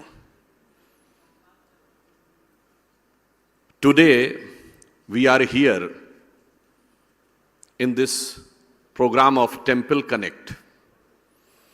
And if I would like to translate this word Temple Connect into Sanskrit or Hindi, it will be like देव स्थान संयोग, और इसको एब्रीवेट कर दें तो देव योग हो जाता है. तो मैं मानता हूं कि हम सब देव योग से यहां पर आए हुए हैं और यह भी कितनी सुखद अनुभूति है कि यह काशी की पुण्य भूमि और काशी की पुण्य भूमि में यह रुद्राक्ष सभागार, जब हम इसके प्रति एक भाव मन में रखते हैं तो क्या भाव उत्पन्न होता है. ऐसी एक जनश्रुति है, एक कथा है कि रुद्राक्ष की उत्पत्ति कहां से हुई थी. भगवान शंकर के आंखों से जो आंसू गिरे थे उससे रुद्राक्ष की उत्पत्ति मानी जाती है. और वो आंसू क्यों गिरे थे? ये माना जाता है कि 3 उनके भक्त राक्षस जो थे जिन्होंने त्रिपुर बसाए थे और वो त्रिपुर अंतरिक्ष में चलते थे और उनको वरदान था कि वो तीनों पुर एक ही साथ ध्वस्त हो सकते हैं और सिर्फ शंकर जी के बाण से ही ध्वस्त हो सकते हैं. और वो 30,000 वर्ष में केवल एक क्षण के लिए एक सीध में आएंगे. तो सब देवताओं ने जब उनसे आग्रह किया कि भाई बहुत वो लोग कष्ट दे रहे हैं, तो शंकर जी ने उनको संहार तो कर दिया, परंतु उन्हें वेदना हुई कि मेरे ये भक्त थे और उस कारण से उनकी आंख से जो आंसू निकले, ऐसा एक जनश्रुति है कि वो रुद्राक्ष माने जाते हैं. अब इस घटना से आप समझिए कि just 100 years back it was considered as a mere story. Now, if you can imagine, if 3 satellites can be established and their rotation period can be programmed in such a way that they come in one line only for a small fraction of second over a period of a large span of time, आज ये बात थोड़ी logical लगती है. 100 साल पहले ये बातें थोड़ी मुश्किल लगती थीं. और यह भी माना जाता है कि जो उनके आंख से आंसू गिरे थे, उनसे जो सरोवर बना, वो कहां पर है? वो पाकिस्तान के कटास राज में है. So when we say that we bow our head with reverence here in front of Kashi Vishwanath, that's how the temple connect. I would like to say, since I work mostly in the social and political field, तो जब आप श्रद्धा से अपना sir Kashi Vishwanath में झुकाते हैं, तो आपकी वही श्रद्धा अमरनाथ से भी जुड़ जाती है, वही श्रद्धा रामेश्वरम से भी जुड़ जाती है, वही श्रद्धा सोमनाथ से भी जुड़ जाती है, वही श्रद्धा त्रयंबकेश्वर से भी जुड़ जाती है, और वही श्रद्धा पशुपतिनाथ से भी जुड़ती है, वही श्रद्धा कैलाश मानसरोवर से भी जुड़ती है, और वही श्रद्धा पाकिस्तान के कटास राज से भी जुड़ जाती है. Irrespective of whether that part is there in our political control और not, it remains the part of our consciousness. और इतना ही नहीं, वो श्रद्धा कहां से जुड़ती है? यूरोप की सन लेबोरेटरी, जिसमें अभी 21st सेंचुरी की सबसे बड़ी साइंटिफिक अचीवमेंट, जिसको फंडामेंटल पार्टिकल ऑफ यूनिवर्स कहा गया, which name is Higgs boson, which popularly known as God particle, उस सन लेबोरेटरी में डांसिंग करते हुए नटराज की मूर्ति रखी है, और जिसके नीचे ऑस्ट्रियन साइंटिस्ट फिट्जे कैपरा का सेंटेंस है कि now the science has come to the conclusion that the perpetual creation and destruction is like the cosmic dance of Shiva. That's how the temple connects you, not only in terms of geography, not only in terms of history, but in terms of consciousness also. और इस देश में, जैसे मुझे ज्ञात हुआ कि इस कार्यक्रम में देश के भिन्न भिन्न अंचलों से 750 से अधिक मंदिरों के प्रमुख और प्रतिनिधि लोग आए हैं. और जब इतने सारे मंदिर हमारे देश में हैं, क्यों हैं यहां पर? Because I have read in a book that in foreign country a person was trying to explain that what India is. Then he said that India is not a geographical entity. ये एक भूभाग नहीं है. It's more finer, subtle than that. Then it is said the more finer can be the historical entity. Then he said it's more finer than that. Then from historical to it can become a cultural entity. It's more finer than history. No, it said it's more finer than that. Then it said then more finer can be the religious entity. It said no, it's more finer than that. Then the more finer can be the spiritual entity. It's like yes, but it's more finer than that. Then he said it's what? तो उन्होंने कहा कि जैसे दो nucleus मिलते हैं, जिससे nuclear bomb का फार्मूला बनता है, व्हेन द दो न्यूक्लियस मिलते हैं तो एक एक्सप्लोजन होता है जिससे इनफाइनाइट एनर्जी मिलती है. वैसे ही when your consciousness become fuse with the supreme consciousness of God, there is an explosion of conscious wave, और उसकी pulses all over the country मौजूद हैं. उन्होंने कहा यदि उन पल्स को अनुभव कर पाओगे तो भारत को समझ पाओगे, अन्यथा केवल बिल्डिंगें देख के चले आओगे, भारत को नहीं समझ पाओगे. And if I ask you which are the sources of, focal point of those vibrations, these are our temples. अगर कोई पूछता है कि कभी कभी, on a lighter note I would like to say, it has been criticized that the Indian culture is having so many places of worship, so many gods, so many books, and somebody in a sarcastic remark asked that what is your main book? तो उसे जवाब देना चाहिए, अभी आप book तक ही पढ़े ना, हमारे पास पूरी लाइब्रेरी है. और अगर कोई ये कहना चाहे कि why so many places of worship, why the temple should be remain in the entire expanse of the country? The answer can be, if as a student of mathematics or science, I would like to ask that what the person is, what's your mind is, what's your body is. It's like a circle. When you say your mind or your body is a circle of radius just pertaining to your body with a center in you. When you come to your mind, it's a circle of the radius of your imagination with a center in you. When you ask about your Atma, it can be considered as a circle of infinite radius with a circle center in you. And when you talk about Paramatma, so those who have studied mathematics, they can understand कि infinite radius के circle का centre finite हो सकता है क्या? It has to be everywhere. The moment you realize the infinite radius in you, the circle becomes everywhere. तब वो बात आती है हरि व्यापक सर्वत्र समाना और प्रेम ते प्रकट होए मैं जाना. So that's why the temples are there all over the country in the various specialized form.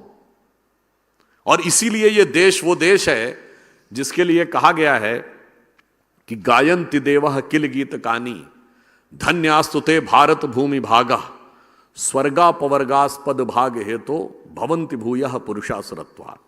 अर्थात वो भारत भूमि धन्य है, देवता भी जिसकी स्तुति में गीत गाते हैं, और स्वर्ग के समस्त सुखों का भोग करने के बाद, यानी देवताओं की स्थिति में रहने के बाद मनुष्य के रूप में जन्म लेने को लालायित रहते हैं. क्यों?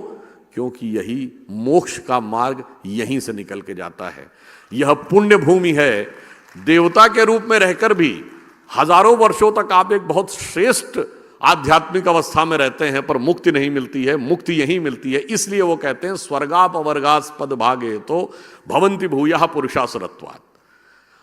अब मैं सिर्फ ये बताना चाहता हूं कि अगर टेम्पल को कनेक्ट करने की बात हो, जैसे मैंने अभी आपको एक काशी विश्वनाथ का उदाहरण दिया, हमारे टेम्पल्स इस ढंग से कनेक्ट करते हैं पूरे देश को कि आप किसी भी देवी देवता को के प्रति आस्था रखें. मान लीजिए आपने कहा कि मैं देवी के प्रति आस्था रखता हूं, तो जिस क्षण आपने कहा कि हम देवी जी के प्रति आस्था रखते हैं, तो आपका श्रद्धा का वही भाव वैष्णो देवी से भी जुड़ता है, कन्याकुमारी से भी जुड़ता है, कामाख्या जी से भी जुड़ता है, मुंबा देवी से भी जुड़ता है, विंध्यवासिनी से भी जुड़ता है, और ढाका की ढाकेश्वरी से भी जुड़ जाता है, और बलूचिस्तान की हिंगलाज माता से भी जुड़ जाता है. That's how the temple connects. इसलिए मैं कहता हूं कि जब हम टेम्पल कनेक्ट की बात कहें तो हमें यह बात समझनी चाहिए कि यह किस तरीके से कंट्री के उस पोर्शन को. अब एक बात जो मैं पहले भी कई बार कह चुका हूं, if you go to Rameswaram, Rameswaram जाएं तो आपको दर्शन करने से पहले 22 कुओं का स्नान करना पड़ता है, और वो एवरी वेल रिप्रेजेंट्स वन तीर्थ ऑफ द कंट्री. वो बताते हैं ये केदारनाथ है, ये बद्रीनाथ है, ये काशी विश्वनाथ है. It means standing on the southern tip of the country, you are emotionally, devotionally connected to entire expanse of the country. That's how the temple gets you connected. अब एक और बिंदु आता है, जैसे अभी आदरणीय मोहन जी ने इस विषय को रखा कि नई पीढ़ी को ये बातें समझ में आनी चाहिए. माननीय प्रधानमंत्री जी का संदेश आप सभी लोगों ने उद्घाटन सत्र में देखा. आज इस बात की बहुत जरूरत है कि how the new generation gets connected with this. और कई बार उन लोगों के मन में इस प्रकार के सवाल भी आते हैं कि भाई what is the utility of the temples, what is the main role of the temples. अभी just previously we were witnessing the TTD presentation and it is shown कि कितने 6 लाख लोगों का लड्डू बनते हैं, कितने लाख लोगों का पर डे खाना बनता है, and it is all over the country. सारे मंदिरों में भंडारे चलते हैं, गुरुद्वारे में लंगर चलते हैं, and this is the main hallmark of our culture. And those who want to teach us about the so many imaginary negative points of temple, they represent those culture who says there can never be a free lunch. If there is a free lunch, there has to be poison in it. ये waste की सोच है.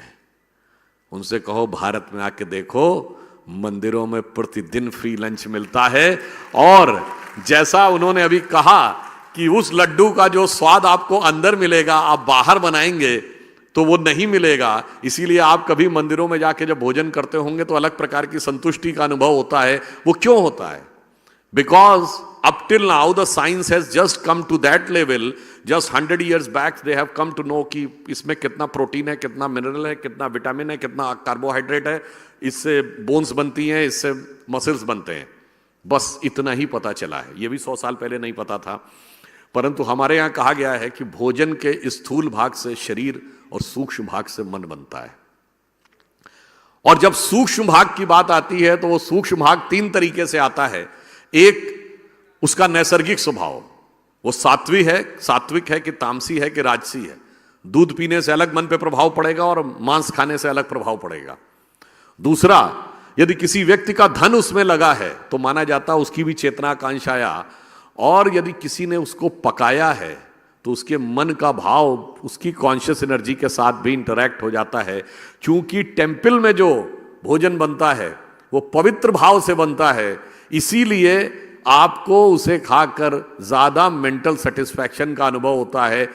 Science में take another 30, 40, 50 और 60 years to reach this level, जब वो conscious waves के level तक पहुंचेंगे. एंड मोर ओवर, टेम्पल्स क्या कनेक्ट करते हैं फ्री फूड से? I would like to remind कि आजकल अभी अगर आपने पढ़ा हो कि इंडिया में जो स्मार्टफोन का बाजार है, जो हाई एंड स्मार्टफोन का बाजार अब 10% हो गया. और एप्पल का जो नया फोन आया आईफोन 14, उसके 25% iPhone 14 are manufactured and assembled in India. पर जो एप्पल कंपनी के फाउंडर थे स्टीव जॉब्स, उन्होंने अपने बारे में बताया कि at one point of time he was in such a bad shape that he was having hardly money to survive. उनके सामने स्थिति ये थी कि खाने के लाले पड़ गए थे, और अगर वो कोई कमरा किराए पे लेते तो भोजन के लिए पैसे नहीं थे, और अगर भोजन खाते तो रहने के पैसे नहीं थे. And Steve job told that then deliberately he has took a room on rent near an ISKCON temple in America, जहां मॉर्निंग और इवनिंग 2 टाइम फ्री फूड मिलता था.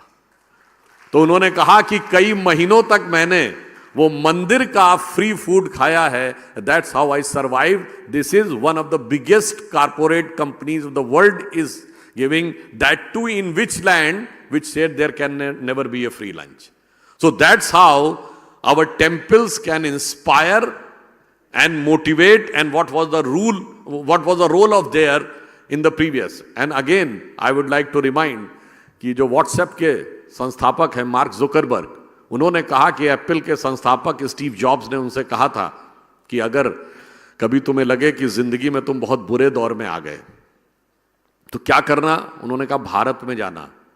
उत्तराखंड में नैनीताल में एक कैंची धाम मंदिर है नीम करोरी बाबा का, वहां पे जाना और तुम्हें नई ऊर्जा मिलेगी. When Mark Zuckerberg came to India, he told this narrated the entire incidents with Prime Minister Shri Narendra Modi. और मार्क जुकरबर्ग ने एक बड़ी मजेदार बात बोली. उन्होंने कहा मैं हेलीकॉप्टर लेके गया. I was intended to stay there for just 1.5 hours. But वो पहाड़ी इलाका है, मौसम खराब हो गया, तो helicopter was not in a position to take off. Then I have to stay there overnight. 1.5 hours के लिए गया था, 1.5 day रहना पड़ गया. And he said, then I felt a different type of energy in me, और मेरा career उसके बाद एक दूसरे डायरेक्शन में गया. इसलिए अगर कोई ये कहे कि टेम्पल्स सिर्फ आपको स्पिरिचुअल ज्ञान तो देते ही हैं, जिन्होंने बड़े बड़े मटेरियल अचीवमेंट किए उनको भी lease of life, lease of inspiration and lease of energy temples ने दी है. अब यहां एक और बात भी हम ये कहना चाहेंगे कि how the temples connect with the entire country. I will give you one example. स्वर्ण मंदिर है अमृतसर में. बहुत से लोगों को ये बात पता है कि स्वर्ण मंदिर पर स्वर्ण छत्र जब महाराजा रणजीत सिंह जी ने चढ़ाया था तो उतना ही काशी विश्वनाथ के ऊपर भी चढ़ाया था. That is one aspect. But अक्सर बहुत से लोगों को नहीं पता होता है कि जब गुरु गोविंद सिंह जी ने पंच प्यारे सेलेक्ट किए थे, वो पंच प्यारे थे कहां कहां के. एक लाहौर से था, एक मेरठ से थे, एक जगन्नाथपुरी से थे, एक महाराष्ट्र में नांदेड़ से और एक कर्नाटक में बीदर से. इसका अर्थ क्या हुआ? पूरे कंट्री के साथ एक कनेक्ट इस्टेब्लिश उन्होंने किया. और अगर आप स्वर्ण मंदिर में भी जाते हैं and you remember about the Khalsa पंथ एस्टैब्लिश बाई गुरु गोविंद सिंह जी, और अगर आप उसका डिटेल डेप्थ ध्यान रखते हैं तो आपको दिखता है कि पूरे देश के साथ वो किस प्रकार से कनेक्ट हो रहे हैं. आज की नई पीढ़ी को कई बार यह बातें समझाने के लिए दूसरे तरीकों की भी आवश्यकता होती है. I would just like to give one example. हो सकता है आप में से बहुत से लोगों ने सुना हो, एक जो लोग कॉस्मोलॉजी में और एरोस्पेस में इंटरेस्ट रखते होंगे तो एक वैन एलन फील्ड होती है. वैन एलन फील्ड वो है जो ये माना जाता है कि जो अर्थ के मैग्नेटोस्फीयर के ऊपर चार्ज पार्टिकल्स का एक पैटर्न बन जाता है, और वो चार्ज पार्टिकल का पैटर्न जो है, जो अर्थ सन से आने वाली रेज हैं उनको भी वो प्रोटेक्ट करता है, और वहां पर मैग्नेटिक एनर्जी का पैटर्न सबसे ज्यादा होता है. और मजे की बात यह है कि 3 जगहों पे दुनिया में ये वैन एलन फील्ड पाई जाती है. वो कौन कौन है? एक है पेरू का माचू पिचू, एक आयरलैंड का स्टोन हेंजेस, और एक भारत में ठीक उसी पॉइंट के ऊपर उत्तराखंड में अल्मोड़ा में कसुर देवी का मंदिर बना हुआ है. और नासा ने इस बात को वेरीफाई किया कि इन तीनों जगहों के ऊपर वैन एलन मैग्नेटिक फील्ड सबसे ज्यादा है. अब मुझे लगता है कि नई पीढ़ी को इन विषयों के बारे में और बेहतर रिसर्च करने की आवश्यकता है कि ताकि उनको पता चल सके कि हमारे जो भी टेम्पल्स हैं उनका रीजंस क्या रहता है. बहुत सी ऐसी चीजें. एक और आपको पर्सनल एग्जांपल बताना चाहता हूं. जब शबरीमला का जजमेंट आया, उस समय तक तो पार्टी ने स्टैंड नहीं लिया था, तो हमारी प्रेस कॉन्फ्रेंस थी. उसके बाद ऑफ द रिकॉर्ड में वो लोग पूछने लगे कि इस पे क्या कहना है. तो मैंने कहा कि जी कभी कभी क्या होता है कि if you do not understand the basic element of the subject तो आपसे गलती होने की पॉसिबिलिटी रहती है. जैसे आप सब लोग इस विषय के ज़्यादा अच्छे जानकार हैं जितना मैंने पढ़ा है कि शबरीमला मंदिर का जब दर्शन किया जाता है तो वो सीधे नहीं किया जाता है, वो 7 मंदिरों की श्रृंखला का अंतिम मंदिर है. जिस श्रृंखला का पहला मंदिर है तमिलनाडु का अच्चिन कोविल मंदिर. और ये 7 मंदिर क्यों हैं? ये माना जाता है कि हमारे अंदर जो कुंडलनी जागरण की प्रक्रिया है उसके 7 चक्र होते हैं, मूलाधार, स्वादिष्ठान, अनाहत, आज्ञा और विशुद्ध चक्र. तो वो अंतिम चक्र माना गया है. अंतिम चक्र की एनर्जी का प्रतीक है शबरीमला का मंदिर. इसीलिए वहां अगर आप मंदिर में जाएं, देखें ऊपर क्या लिखा, वो तत्वमसि, मैं ही वो तत्व हूं. यानी that symbolises the element of final emancipation, final dissolution. So it is obvious कि till anybody is having the vibration of creation, the place of final dissolution is difficult for both, for the person as well as for the place. मगर अफसोस की बात यह है कि अभी तक लोगों को इस विषय के बारे में जानकारियां कम रहती हैं. अब कोई कहे जी साहब कैसे मान लें, तो मैं उनसे बताना चाहता हूं केवल 50-60 साल पहले आप किसी से कहते कि मैं कोई एक डिवाइस होगी जिस पे मैं न्यूयॉर्क से सीधे बात कर लूंगा, तो लोग कहते हैं एब्सर्ड है. But how is it possible? Because of the electromagnetic waves and modulation of the waves. आज मॉड्यूलेशन ऑफ द वेव से आप पूरे टेलीकॉम एज में पहुंच गए और हम एक नए एरा में आ गए। अभी तो modulation of the material waves है ना। Now the moment you will enter into modulation of conscious waves, तो एक दुनिया दूसरी दिखाई पड़ेगी। तब आपको समझ में आएगा कि हमारे यहाँ जो भिन्न भिन्न मंदिर हैं, हर मंदिर का एक अलग वाइब्रेशन है, उस अलग वाइब्रेशन का एक अलग पैटर्न है, और वो पैटर्न कैसे आपकी इनर कॉन्शियसनेस को प्रभावित करता है। मेरे विचार से ये बहुत जरूरी है कि हम अपनी इस धरोहर को बचाकर रखें, और धरोहर को बचाकर, और कभी कभी क्या होता है, इलॉजिकल आंसर्स जानते कहां से आते हैं। I will just give you example. ये लाइट है। अब जिन लोगों ने फिजिक्स पढ़ी होगी, लाइट इज अ वेव और लाइट इज अ पार्टिकल, इस पर तो डिबेट ही होती रहती है। बिकॉज अगर आप पानी में जब देखते हैं लाइट की वेव जाती है तो आप देखते हैं कि वो गहराई कम नजर आती है। क्यों? लाइट बेंड हो जाती है। तो लाइट का बेंड होना दिखाता है कि लाइट इज अ पार्टिकल, तभी वो मीडियम में जाके झुक जा रही है। अगर वो पार्टिकल है तो स्पेस में सन से ट्रेवल करके यहां तक नहीं आ सकती वैक्यूम में, क्योंकि लाइट की वेलोसिटी से तो कोई पार्टिकल चल ही नहीं सकता आइंस्टीन की थ्योरी के हिसाब से। इसका मतलब वो वैक्यूम में वेव है, मीडियम में पार्टिकल है। अगर मैं आपसे कहूं यही तो आत्मा है, आकाश में अव्यक्त है, माध्यम में व्यक्त है।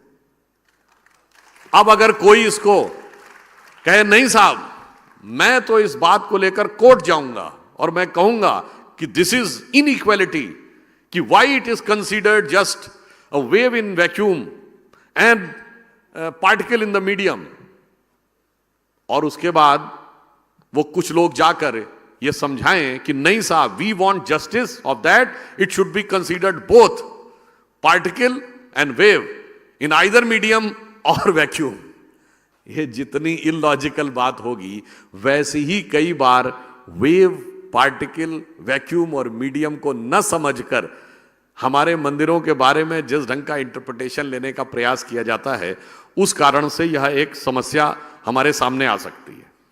बट मेरा यहां पर टेम्पल मैनेजमेंट के बारे में बहुत से लोगों ने बहुत अच्छे ढंग से बोला। हमारा यहां पर एक थोड़ा अलग थॉट भी है कि मंदिर क्या सिर्फ पूजा के लिए होते थे? हिंदू धर्म में मंदिर सिर्फ आराधना के लिए नहीं है, क्योंकि हमारे यहां तो घर में मंदिर रखने का विधान है। लगभग हर हिंदू के घर में अपना एक छोटा सा मंदिर होता है और वो अपनी भगवान की मूर्ति रखकर उसके आगे पूजा करते हैं। तो वो क्या आवश्यकता है? बाहर मंदिरों का मुख्य रोल क्या था? तो वो मैं ये कहना चाहता हूं कि हमारे यहां मंदिर सिर्फ आराधना के केंद्र नहीं थे, वो एक सोशल एक्टिविटी के वाइब्रेंट सेंटर थे। आज अगर हमारे आने वाले टाइम में हमें अपने मंदिरों के साथ आम पब्लिक को और यंगर जनरेशन को अधिक कनेक्ट करना है, तो फॉर एग्जाम्पल लगभग हर डिस्ट्रिक्ट में कोई ना कोई एक बड़ा मंदिर ऐसा जरूर होता है जिसके पास एम्पल स्पेस और प्रीमिसेस होता है। अगर मॉर्निंग इवनिंग वहां प्रातःकालीन संध्या और सायंकालीन संध्या होती है, क्या हम यह नहीं शुरू कर सकते कि प्रातःकाल और सायंकाल वहां पर योग की कक्षाएं भी हो सकती हैं? वो एक एडिशनल पॉइंट ऑफ अट्रैक्शन वहां पर हो जाएगा।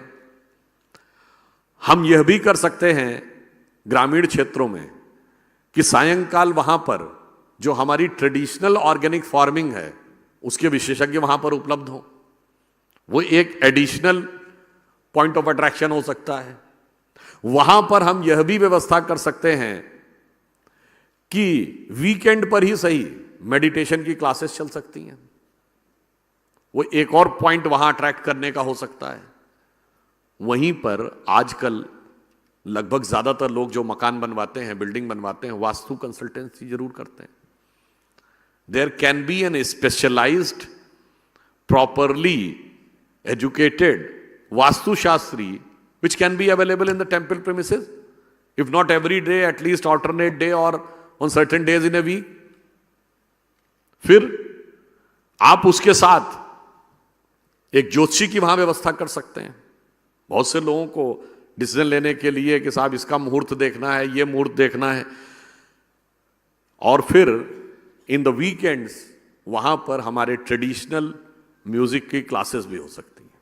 मेरा अपना ये मानना है कि अगर हम इस ढंग की सारी एक्टिविटीज को इनिशियली केवल डिस्ट्रिक्ट में एक बड़े मंदिर में एक मॉडल के रूप में स्टार्ट करें and over a period of time ये ग्रेजुअली और मंदिरों की तरफ पर्कुलेट करता चला जाए, तो ये हमारे कॉन्शियस मूवमेंट के, सोशल मूवमेंट के एक ईपी सेंटर के रूप में यह टेम्पल डेवलप होंगे। और मेरा मानना है कि प्राचीन काल में मंदिरों की भूमिका यह भी होती थी।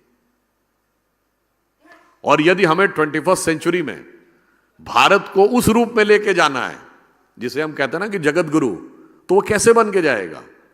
उसमें मंदिरों के इस इकोसिस्टम की, इस प्रकार की एक बड़ी व्यवस्था हो सकती है जिसे बनाया जा सकता है। और मेरा मानना है कि उसे बनाने का प्रयास भी करना चाहिए। हमें नई पीढ़ी को बताना चाहिए कि ये जो हमारे दिमागों में भरा जाता है कि साहब भारत के लिए दर्शनीय स्थल कौन है, तो एक नहीं दर्जनों मंदिर हमारे ऐसे हैं जो साइंटिफिकली भी एक वंडर है। महाराष्ट्र में जो महालक्ष्मी मंदिर है, दोनों इक्विनॉक्सेस के ऊपर 21 मार्च और 21 सितंबर को पहले दिन देवी के चरण के ऊपर सूर्य पड़ता है और उसके बाद हृदय स्थल पे पड़ के निकल जाता है। आप सोचिए कि ऐसा कनेक्शन करके कोई बनाया जा सकता है आसानी से? यह बहुत आसानी से कह दिया जाता है कि अजंता एलोरा की जो मंदिर हैं, they are the biggest 2 stories structure, more than 2 stories structure in the world which has been made upside down. साहब वो छेनी हथौड़ी से बनाए गए, इतना आसान नहीं है पत्थर को काट के ऐसे छेनी हथौड़ी से बना देना। There has to be some divine element in that. Thanjavur में बृहदेश्वर मंदिर, ये सब बच्चों को पता होना चाहिए, बगैर नींव का बना मंदिर।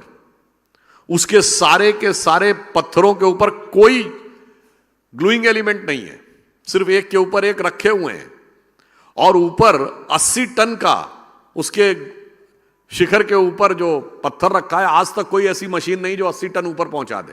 फिर वो कहानी बताई जाती है कि नहीं साहब एक रैंप बना होगा लकड़ी के लट्ठों का और हाथियों से खिंचवाया होगा। क्या मजाक की बात है। आज आप कोई ऐसी स्टील का वो नहीं बना सकते जो उसको खींच ले और लकड़ी के रैंप के ऊपर ले जाके लोगों ने बना दिया होगा। There has to be some divine element. ये सिर्फ डिवाइन एलिमेंट को निगेट करने के लिए ये करने का प्रयास किया जाता है। इसलिए मेरा ये कहने का मतलब है, अभी आप देखिए कर्नाटक के कुल्लूर में ट्राइबल एरिया में एक वैसा ही पिलर है जैसा कि दिल्ली में मेहरौली का पिलर है, उसमें भी कभी जंग नहीं लगी। और वो पिलर कहा जाता है कि ट्राइबल्स ने तब बनाया था जब उनके गांव में शंकराचार्य जी आए, आदि शंकराचार्य आए थे, और उस पर भी कोई there is no rusting. The problem is कि हमारे यहां इतने एलिमेंट्स साइंटिफिक पड़े हुए हैं सामने, मंदिरों में भी, उस टेम्पल इकोसिस्टम में पड़े हैं, मगर हम उससे कनेक्ट नहीं कर पा रहे हैं। नाउ इट इज रिक्वायर्ड कि our younger generation should know and we should ensure that they should connect to it and how it is connected. मैं एक एग्जाम्पल और देना चाहूंगा। जब शी जिनपिंग भारत आए थे तो महाबलीपुरम में मीटिंग हुई थी प्राइम मिनिस्टर मोदी जी के साथ। ये महाबलीपुरम में ही क्यों शी जिनपिंग को बुलाया था? कभी आपने ध्यान दिया कि महाबलीपुरम में ही क्यों बुलाया गया था शी जिनपिंग को? उसका रीजन इज कि पल्लव डायनेस्टी के एक राजा थे, वो बौद्ध भिक्षु बन गए, वो महाबलीपुरम के थे, और उनका नाम हो गया बोधि धर्म। फिर वो वहां से चाइना गए और चाइना में उन्होंने बौद्ध धर्म का प्रचार किया। चाइना में उनका नाम बोधि धर्म का नाम अपभ्रंश होकर द मो हो गया। एंड द मो is considered the patriarch of Jain Buddhism. And at one point of time, 80% of China was Zen Buddhist, who was considering Damo as his inspiration and as its God. और एक बहुत बड़े Chinese thinker हुए who she, जिन्होंने कहा था कि India has culturally dominated and controlled China for more than 2000 years without sending a single soldier across the border. और वो महाबलीपुरम से दिखता था। इसलिए मैं कहना चाहता हूं जो कनेक्ट का इंपैक्ट है वो इतना वास्ट है कि अगर पहले हम समझ सकें तो हमारे आने वाली पीढ़ियां इसके ऊपर गर्व कर सकेंगी कि हमारे टेम्पल्स जो हैं उसके अंदर वो कौन से एलिमेंट्स है। और अभी तो ये टिप ऑफ द आइसबर्ग है, इसके आगे अगर आप और आगे बढ़ेंगे तो मुझे लगता है ऐसी बहुत सी चीजें आएंगी कि किस ढंग से उन चीजों को प्रयोग किया जाता था। एक और मैं बात कहना चाहता हूं, जैसे कभी कभी मंदिर में कहा जाता है अगर आप जाएं तो मंदिर में गर्भगृह में एक ही द्वार होता है फ्रंट से, और ज्यादातर दक्षिण भारत के मंदिरों में तो देखने को मिलता है, उत्तर भारत में उतना नहीं देखने को मिलता है। उसके बाहर एक स्तंभ होता है और वो धातु का स्तंभ होता है और उसका भी एक कॉन्फ़िगरेशन है। अब कुछ लोग ये समझाते हैं नहीं नहीं साहब चारों तरफ द्वार होने चाहिए ताकि ये रहे चारों तरफ से सबके लिए खुला है। अरे भाई इसका सोसाइटी से सोशियोलॉजी से मतलब नहीं है, इसका साइंस से मतलब है। चूंकि जब अंदर मंत्रोच्चार होता है तो उसका जो वाइब्रेशन है वो चारों तरफ से रिफ्लेक्ट होने के बाद उसका आउटलेट एक ही जगह से होना चाहिए, और एक ही जगह से जब होगा तो उसके सामने वही पर्टिकुलर कॉन्फ़िगरेशन का मेटेलिक पिलर होना चाहिए ताकि वो उसको एक पर्टिकुलर पैटर्न में ही परिसर में चारों तरफ डिसोसिएट करे ताकि उस वाइब्रेशन को आप फील कर सकें। मगर अफसोस की बात यह है कि हर जगह पे जहां पर साइंस इंपॉर्टेंट है वहां सोशियोलॉजी लाने का प्रयास किया जाता है, और मंदिरों ने कितना बड़ा कंट्रीब्यूशन सोशियोलॉजी को दिया है वो किसी को समझ में नहीं आता। अगर आप लोग कभी देखते हो तो नेशनल ज्योग्राफिक पे एक प्रोग्राम आता है इंडियाज मेगा किचन, एक नहीं दर्जनों हैं मंदिरों के मेगा किचन। कभी आपने बताइएगा कोई यूरोप में है कोई ऐसा मेगा किचन, अमेरिका में है कोई मेगा किचन? इसलिए सोशियोलॉजी में भी हमारा क्या रोल है। और मैं एक और बात आपसे कहना चाहता हूं, मंदिर कभी कभी हम समझ नहीं पाते राष्ट्र निर्माण में क्या रोल प्ले करते हैं। श्री राम जन्मभूमि का मंदिर जब शुरू हुआ तो हम लोग जब तक जजमेंट नहीं आया था तो हम लोग टीवी डिबेट में जाते थे तो हम लोगों पे बड़ा कटाक्ष किया जाता था, भाई ये तो बीजेपी वाले हैं जो कहते हैं रामलला हम आएंगे मंदिर वहीं बनाएंगे और तारीख नहीं बताएंगे। मगर वो मंदिर निर्माण की तारीख क्या थी इसको समझने की जरूरत है। Those who have studied the Ram temple, entire Ram temple movement, आप देखें उस मूवमेंट का हर हिस्टोरिकल टर्निंग पॉइंट इस कंट्री के हिस्टोरिकल टर्निंग पॉइंट के साथ कंजंक्ट है। अगर आप में से किसी ने उस केस का अध्ययन किया हो, the first official FIR in Ram temple case was registered in November 1858। Faizabad के थानेदार ने रिपोर्ट लिखी है कि 50 निहंग सिख आ गए हैं तलवार लेकर, और उन्होंने यहां पर यज्ञ हवन किया है और मस्जिद जन्म स्थान, उसने वर्ड यूज किया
या मस्जिद जन्म स्थान की सारी दीवारों पर राम राम राम राम लिख दिया।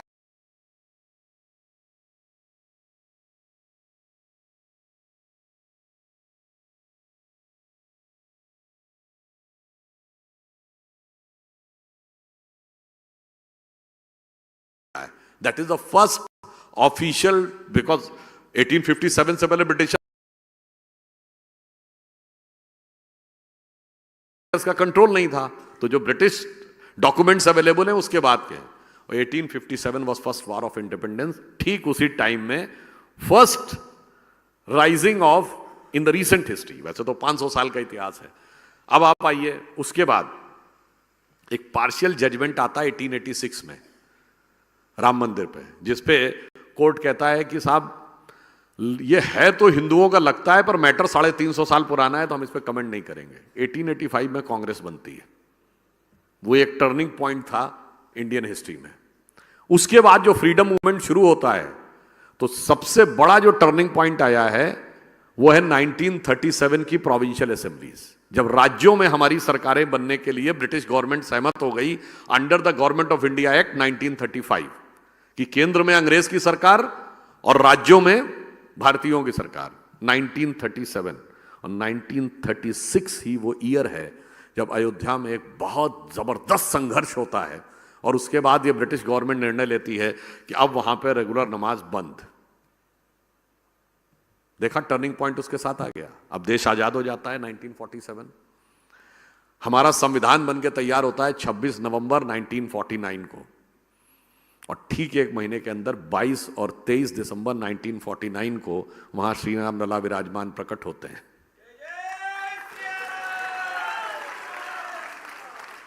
इसके बाद श्री राम जन्मभूमि आंदोलन 1989, 90, 92 प्रखरता के साथ उभरता है, और यही वो समय था जब भारत में नई अर्थव्यवस्था लागू होती है और भारत का नया आर्थिक स्वरूप भी उभरता है। यही वो समय था जब डिस्प्यूटेड स्ट्रक्चर या विवादित ढांचा ही नहीं टूटा था, पुराना अर्थव्यवस्था का नेहरूवियन ढांचा भी टूटा था। और भारत एक इंपॉर्टेंट आर्थिक पावर है, ये लोगों को 90-92 की उसके बाद समझ में आना शुरू हुआ। अदरवाइज हम 100 करोड़ के देश हैं या 150 करोड़ के देश, how dot is matter for the rest of the world. अब आप आइए, उसके बाद अगला सिग्निफिकेंट पॉइंट आया था, अगर आप लोगों को याद हो, 2002-3 में एक कार सेवा हुई थी, जिसके लिए उस समय प्राइम मिनिस्टर थे अटल जी, तो उनके ओएसडी भी आए थे, वहां से गए थे। और सबसे बड़ा टर्निंग पॉइंट आया 2003 में। अभी आपने, एक बड़ी खुशी की बात है कि भाई कल ही एएसआई का सर्वे करने का परमिशन दे दिया गया है। उस समय भी यही हुआ था 1976 में। नहीं ठीक है, तेलंगाना के राज्यपाल हमारे मध्य में हैं सभी लोग उनका स्वागत करें।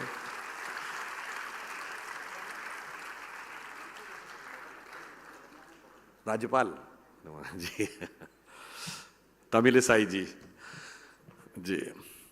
तो व्हाट आई वाज सेइंग कि जब आर्कियोलॉजिकल एक्सकेवेशन हो रहा था 1976 में, उसको रुकवा दिया था कम्युनिस्टों ने जाके, और कोर्ट से स्टेट लिवा लिया कि खुदाई हो ही नहीं सकती, मगर टेक्नोलॉजी ने मार दिया उन्हें। रडार मैपिंग टेक्नोलॉजी आ गई, और 2003 का वर्ष एक सिग्निफिकेंट चेंजिंग टाइम है राम मंदिर मूवमेंट में। हमारी गवर्नमेंट थी, हमने रडार मैपिंग करवाई, क्योंकि खुदाई पे रोक थी ना, आर्कियोलॉजिकल एक्सकेवेशन पे, रडार मैपिंग पे तो रोक नहीं थी।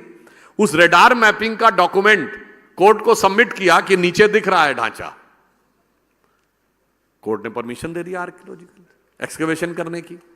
और याद करिए 2003-4 ही वो वर्ष है, जाके चेक करिएगा, जब India first time become the current account surplus country. 2003-4 में ही वो समय आया जब हमारी इकोनॉमिक ग्रोथ आगे बढ़ी और हमारा कंपैरिजन चाइना के साथ किया जाने लगा। अब आप आइए, नेक्स्ट सिग्निफिकेंट मूवमेंट आया in Ram temple movement. It was 30th of September 2010 when Lucknow bench of Allahabad High Court has accepted that the sanctum sanctorum belongs to Sri Ram Lala Virajman। गर्भगृह राम लला का है, 2/3 1/3 दिया था, मगर that was a major significant shift. 30th September 2010, and in October 2010, Barack Obama came and addressed the joint session of Indian Parliament and had said, India has not emerging, India has emerged. अब आप आइए, 9 नवंबर 2019 को judgement आता है supreme court का, और जब शिलान्यास होता है तो केंद्र में मोदी जी के नेतृत्व में हमारी स्पष्ट बहुमत की दूसरी बार सरकार थी, और उत्तर प्रदेश में योगी जी के नेतृत्व में 325 की मेजॉरिटी की सरकार थी। इसका अर्थ क्या हुआ? I have given you the elaborate description of last 175 years. Each and every turning point of country was synchronous with each and every turning point of Ram Temple movement. तो भारत के विकास की पताका और राम मंदिर की पताका एक साथ आकाश में उभरनी थी। That's why I am saying that people are unable to understand what। और इसमें एक और बात कहूं, किसी को बात भले ही कोई कहेगा कि इसमें अंधविश्वास है, कुछ भी है, तो मैं उसके बावजूद कहता हूं 9 नवंबर 1989 जिस दिन शिलान्यास हुआ, उस दिन देवोत्थानी एकादशी थी। फर्स्ट कार सेवा जिस दिन गोलियां चलाने की बात हुई, 30 अक्टूबर 1990 देवोत्थानी एकादशी थी। और 9 नवंबर 2019 जिस दिन कोर्ट का जजमेंट आया, 8 और 9 नवंबर को देवोत्थानी एकादशी थी। अब मानिए तो संयोग और मानिए तो दैव योग, देवता उठे थे, तो देवता भारत को दैवी स्थान तक ले जाने के लिए उठे थे। ये देव स्थानों का महत्व होता है जो लोगों को नहीं समझ में आता है। और ये भी मैं एक और अंदर कि तात राम नहीं नर भूपाला, भुवनेश्वर कालहु कर काला। भगवान राम व्यक्ति नहीं है, वो संपूर्ण विश्व के स्वामी है। इसलिए उनका मंदिर कोई इमारत नहीं थी और मंदिर की तारीख कोई डेट नहीं थी, वो भारत के एलिवेशन का था। और ये भी संयोग देखिए, वो तब मंदिर बनने जा रहा है अगले साल। कब बनने जा रहा है? जब हम 5th लार्जेस्ट इकोनॉमी हो गए। और 5th लार्जेस्ट इकोनॉमी किसको हटा के हुए? ब्रिटेन को हटा के, जिसने हम पे हुकूमत की। आप कालचक्र की गति देखिए ना। और मजे की बात यह कि हिस्ट्री में जो बताया जाता है कि हमको अंग्रेजों ने यह कहा कि हिंदुस्तानियों पे इसलिए राज करना जरूरी कि इन्हें राज करना नहीं आता है।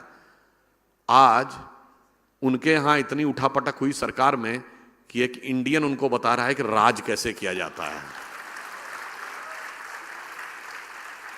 और अब हम 4th लार्जेस्ट स्टॉक एक्सचेंज हो गए, 3rd largest manufacturer of automobile हो गए, 2nd largest manufacturer of mobile हुए, and first in the infrastructure हुए। और अब भारत उस स्थिति में है कि रशिया यह कहता है कि India is our traditional ally और हमें S-400 देता है, और अमेरिका कहता है India is our strategic ally और प्रीडेटर ड्रोन देता है। दुनिया में किसी की वो हैसियत नहीं है। यह समय आना था जब राम मंदिर बन के उभरना था। इसलिए मैं कहता हूं कि अगर हमें इसको पूरी तरीके से समझना है तो हमें यह समझना चाहिए कि ये पूरा। और एक बात और कह दूं, जब राम मंदिर का शिलान्यास हुआ तो आप में से शायद बहुतों को ध्यान हो कि पहली ईंट किससे रखवाई गई थी? कामेश्वर चौपाल, बिहार के एक जिन जातियों को तथाकथित निम्न जाति कहा जाता है, हम तो किसी को निम्न नहीं मानते, उनसे रखवाया गया था। और किस बात का? मंदिर निर्माण के लिए जो शास्त्रीय विधान है, वो जो शास्त्र है उसे समरांगण सूत्रधार कहते हैं। और समरांगण सूत्रधार के अनुसार शिलान्यास में 4 वो रखी जाती हैं ईंटें, जिन्हें कहते हैं नंदा, भद्रा, जया, पूर्णा। और उससे साथ हमने पहली 5वीं ईंट पहली रखवाई थी। किससे? जिसे आज आप कहते हैं सो कॉल्ड लोअर कास्ट। तो दैट मीन्स कि वो पूरा किस ढंग से संयोग था। और यह भी एक संयोग मानिए कि भगवान राम के जमाने में क्या हुआ था? भगवान राम का सीधे राज्याभिषेक हो गया था क्या? नहीं, पहले वनवास हुआ था, फिर माता शबरी का सम्मान हुआ, फिर निषाद राज का राज्याभिषेक, फिर सुग्रीव का राज्याभिषेक, फिर राम का राज्याभिषेक। और आज संयोग देखिए कि जब राम मंदिर बन के तैयार हो रहा है, उससे पहले हमारे राष्ट्रपति श्री रामनाथ कोविंद थे, और अब राष्ट्रपति श्रीमती द्रौपदी मुर्मू हैं, जो शेड्यूल्ड ट्राइब से भारत की पहली महिला है। तो मतलब आप समझ लीजिए, जो राम के काल में हुआ वही राम मंदिर के काल में हो रहा। तो अब सबको समझ जाना चाहिए कि मंदिरों का महत्व और मंदिरों की गति और राष्ट्र के साथ उनका तदात्म्य का संबंध, the coherence and their synchronicity, the coherence and their synchronicity with the country क्या है। तो अंत में मैं अधिक समय न लेते हुए सिर्फ आप लोगों से यह अपेक्षा करूंगा कि 3 चीजों का हम ध्यान रखें। प्रधानमंत्री जी ने लास्ट 15 अगस्त 2022 को यह कहा था कि हम अमृत काल में आ गए हैं स्वतंत्रता के, और स्वतंत्रता के इस अमृत काल में जब हम 75 वर्ष से 100th ईयर कंप्लीट करेंगे, हमें भारत को नंबर 1 की इकोनॉमी बनाना है और जगत गुरु के स्तर पे पहुंचाना है। और उसके आगे उन्होंने कहा था उसके लिए जरूरी है कि हम गुलामी की मानसिकता के हर एलिमेंट से अपने को मुक्त करें और अपनी विरासत पे गर्व करें। और उन्होंने यह भी कहा विदेश घूमने जाने से पहले देश में घूमिए। और क्यों? टूरिज्म का कॉन्सेप्ट वेस्ट में है, हमारे यहां टूरिज्म का कॉन्सेप्ट नहीं है। टूरिज्म को हिंदी में पर्यटन कहते हैं, हमारे यहां तीर्थाटन का कॉन्सेप्ट है। यानी रिक्रिएशनल टूरिज्म नहीं, religious tourism, devotional tourism, spiritual tourism. तो हम गुलामी की मानसिकता से आने वाली पीढ़ी को मुक्त करें, क्योंकि 25 साल बाद वही कमांडिंग पोजीशन में होंगे। और उसके लिए उनको बताएं कि हमारे मंदिरों, हमारी संस्कृति के अंदर की श्रेष्ठता क्या है, उसके अंदर का विज्ञान क्या है और उसके अंदर की सामाजिक समरसता क्या है। और इसके साथ हम यह भी बताएं कि वो देश के साथ कैसे कनेक्ट होते हैं। जो मैंने आपसे कहा कि चाहे योग हो, चाहे अच्छे आयुर्वेद के वैद्य, वो भी टेंपल प्रेमिसेस में आ सकते हैं, वास्तुशास्त्री आ सकते हैं, ज्योतिषी आ सकते हैं। तो एक पूरा का पूरा टेंपल इकोसिस्टम पूरे समाज को कनेक्ट करके ले जा सकता है और फिर कनेक्ट करके हमें कहां पहुंचाएगा। माननीय प्रधानमंत्री जी ने क्या कहा कि 2047 में हमें क्या बनना है? सुपर पावर नहीं बनना है, जगत गुरु बनना है। क्यों? गुरु और शक्तिशाली व्यक्ति में क्या अंतर रहता है? पावरफुल व्यक्ति तो दबाता है। आप किसी बहुत पावरफुल आदमी के बगल में खड़े हों तो आप थोड़ा सा ठिठका हुआ, थोड़ा सा हेजिटेंट, कभी कभी थोड़ा सा ऑफुल यानी डरा हुआ भी महसूस करते हैं। पर जब गुरु के बगल में खड़े होते हैं तो उन्नत, आनंदित, आह्लादित महसूस करते हैं। So India is all set to rise, not to dominate the world but to motivate the world and inspire the world. और वो इंस्पायर वर्ल्ड कैसे हो रहा है? जैसे आपने देखा योगा डे हुआ अभी न्यूयॉर्क में, 135 कंट्रीज वर रिप्रेजेंटिंग देयर। तो 135 देश और 170 देशों ने उसका समर्थन किया था। वो योगा डे पे योगा करते हैं। ये हमारे कल्चर की पावर है कि हम उसको इंस्पायर कर रहे हैं। और लास्ट में मैं कहूंगा एक और लाइटर नोट पे एक बात, कभी कभी मंदिर को लेके भय बहुत बनाया जाता है। जब राम मंदिर बन रहा था तो लोगों ने कहा अगर राम मंदिर जिस दिन बनने लगेगा उस दिन मिडिल ईस्ट के देश पेट्रोल देना बंद कर देंगे। आज राम मंदिर भी बन रहा है और अबू धाबी में भी मंदिर बन रहा है। इसलिए यदि आप दृढ़ता के साथ चलें, विश्वास रखें तो परिवर्तन आपको दिखता है। और मैं अंत में कहना चाहूंगा कि we are that civilization which in this present concept of clash of civilization are having capability to give a coherence in the so called clash of civilization। समाधान हम ही से निकलेगा। इसलिए अटल जी की वह कविता, बड़ी प्रसिद्ध कविता आप सबने सुनी होगी, हिंदू तनमन हिंदू जीवन रग रग हिंदू मेरा परिचय। तो मैं कहना चाहूंगा कि जो टेंपल कनेक्ट हैं ये वो आपको ऊर्जा देंगे कि उसका एक छंद है, वही हमारा ध्येय है नेक्स्ट 21st सेंचुरी में कि मैं अखिल विश्व का गुरु महान, देता विद्या का अमर दान, मैंने दिखलाया मुक्ति मार्ग, मैंने सिखलाया ब्रह्म ज्ञान। मेरे वेदों का ज्ञान अमर, मेरे वेदों की ज्योति प्रखर, मानव के मन का अंधकार क्या कभी सामने सका ठहर। मेरे स्वरनभ में गहर गहर, सागर के जल में छहर छहर, इस कोने से उस कोने तक कर सकते जगती सौरभ में, हिंदू तनमन हिंदू जीवन रग रग हिंदू मेरा परिचय। धन्यवाद। Thank you so much, sir. That was very, very amazing. मैं प्रसाद लाड जी को और गिरीश कुलकर्णी जी को बुलाना चाहूंगी स्टेज पे to felicitate Trivedi ji. Sir, please join us right in the center of the stage.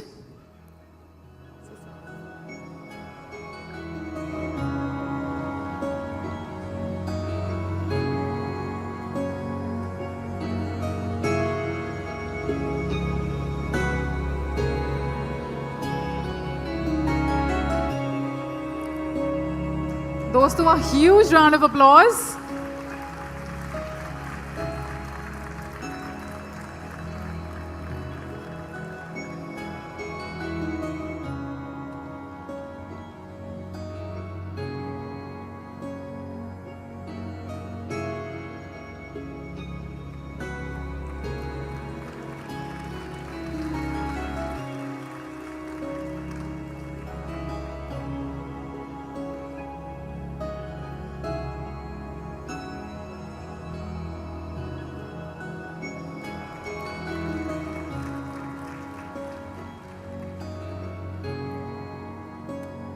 Thank you so much, gentlemen. And now, ladies and gentlemen, I would like to call upon Srimati Tamilisai Soundararajan, Governor of Telangana and Lieutenant Governor of Puducherry, along with Shri Kovalur Swamiji on stage, please. एक बार जोरदार तालियों से स्वागत कीजिए.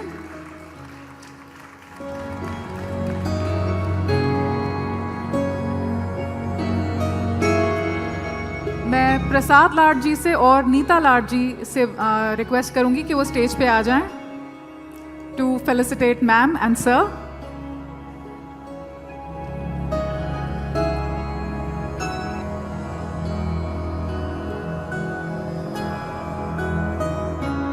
Welcome sir, welcome ma'am.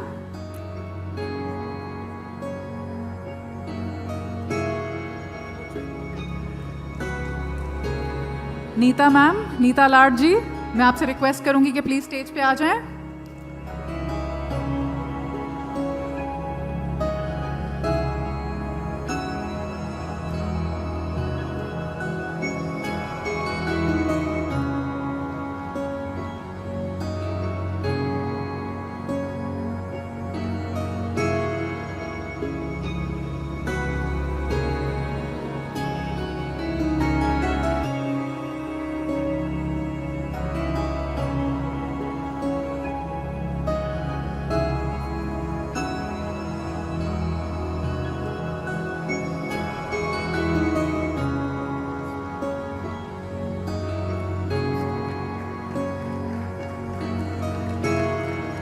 दोस्तों, a huge round of applause.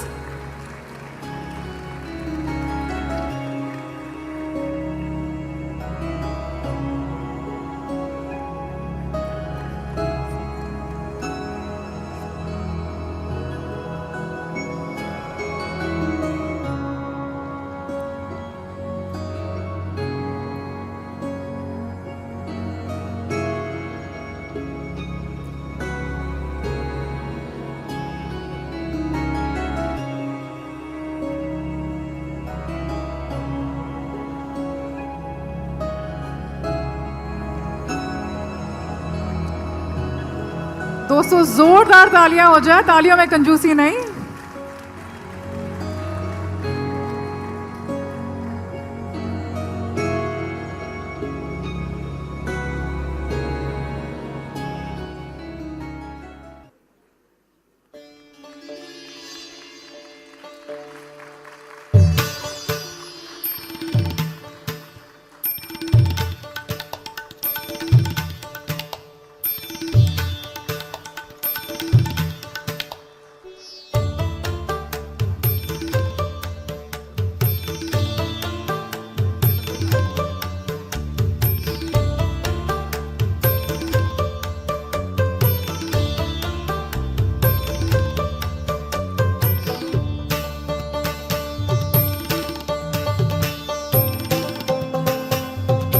And now I would like to request Srimati Tamilisai Soundararajan, Governor of Telangana and Lieutenant Governor of Puducherry, to please come up for a special address.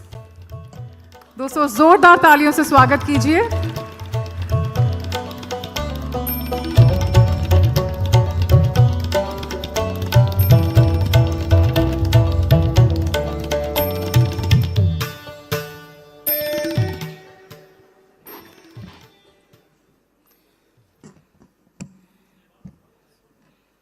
A special good evening to each and everyone here.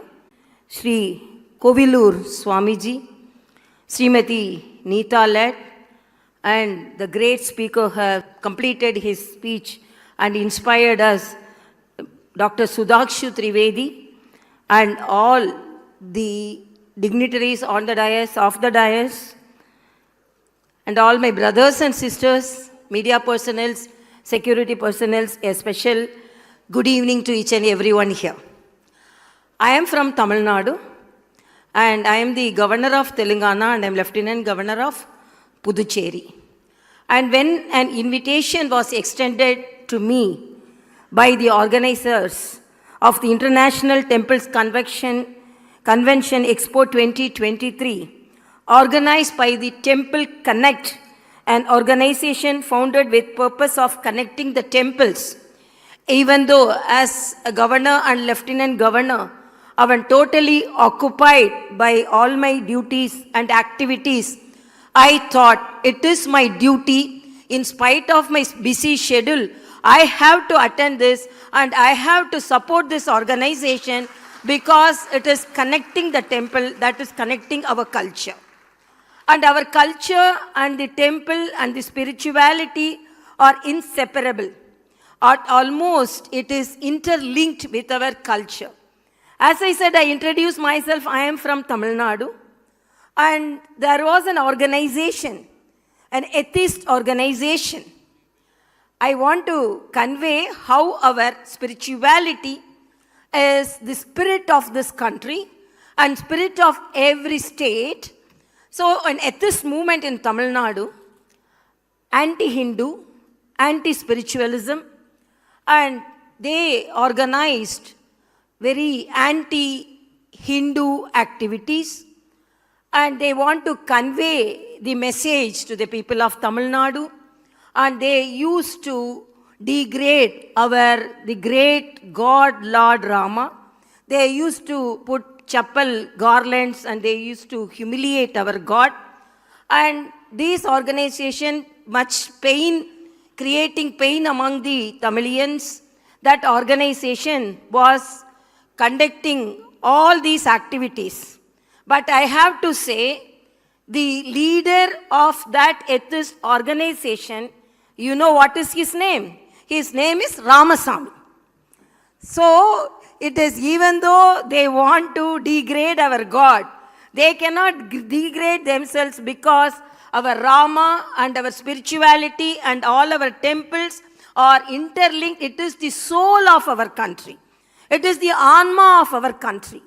So, connecting the temples, particularly when such programs are conducted at Kasi, Varanasi, and Tamil Nadu and Varanasi has a great connection. So only when our Honorable Prime Minister organized the Kasi Tamil Sangam, the people from Tamil Nadu attended the Varanasi program, and I was a part of it. And few years back, Bharatiyar came here, and he spread spirituality and nationalism among the people. And there is a place, my native is Tirunelveli, and I am from Kanyakumari, my father's district is Kanyakumari, and this is Kashi. And the next city of my native place is Tenkasi, which is Dakshin Kasi. So there is a great connectivity between our Varanasi, Kasi and Tenkasi. And Rameshwaram, you know, any spiritual tour is not complete. They have to start from Rameshwaram or end in Kasi, or they have to start in Kasi and they have to complete in Rameshwaram. So no other state, there is such a connectivity. So north and south cultural connectivity. So Kashi, Rameshwaram connectivity is there. So only Varanasi connectivity has brought a Tamil daughter here to talk about the temple connect among yourself. And as a proud daughter of Tamil Nadu, I can say, we have so many temples, thousands and thousands of temples. And all the temples teach us the nature, the culture, and the economy. If you see a temple in Tamil Nadu and other places also, there will be a garland shop, there will be a camphor shop, There will be other shops also, flower shop, and all these shops. This is creating a village economy.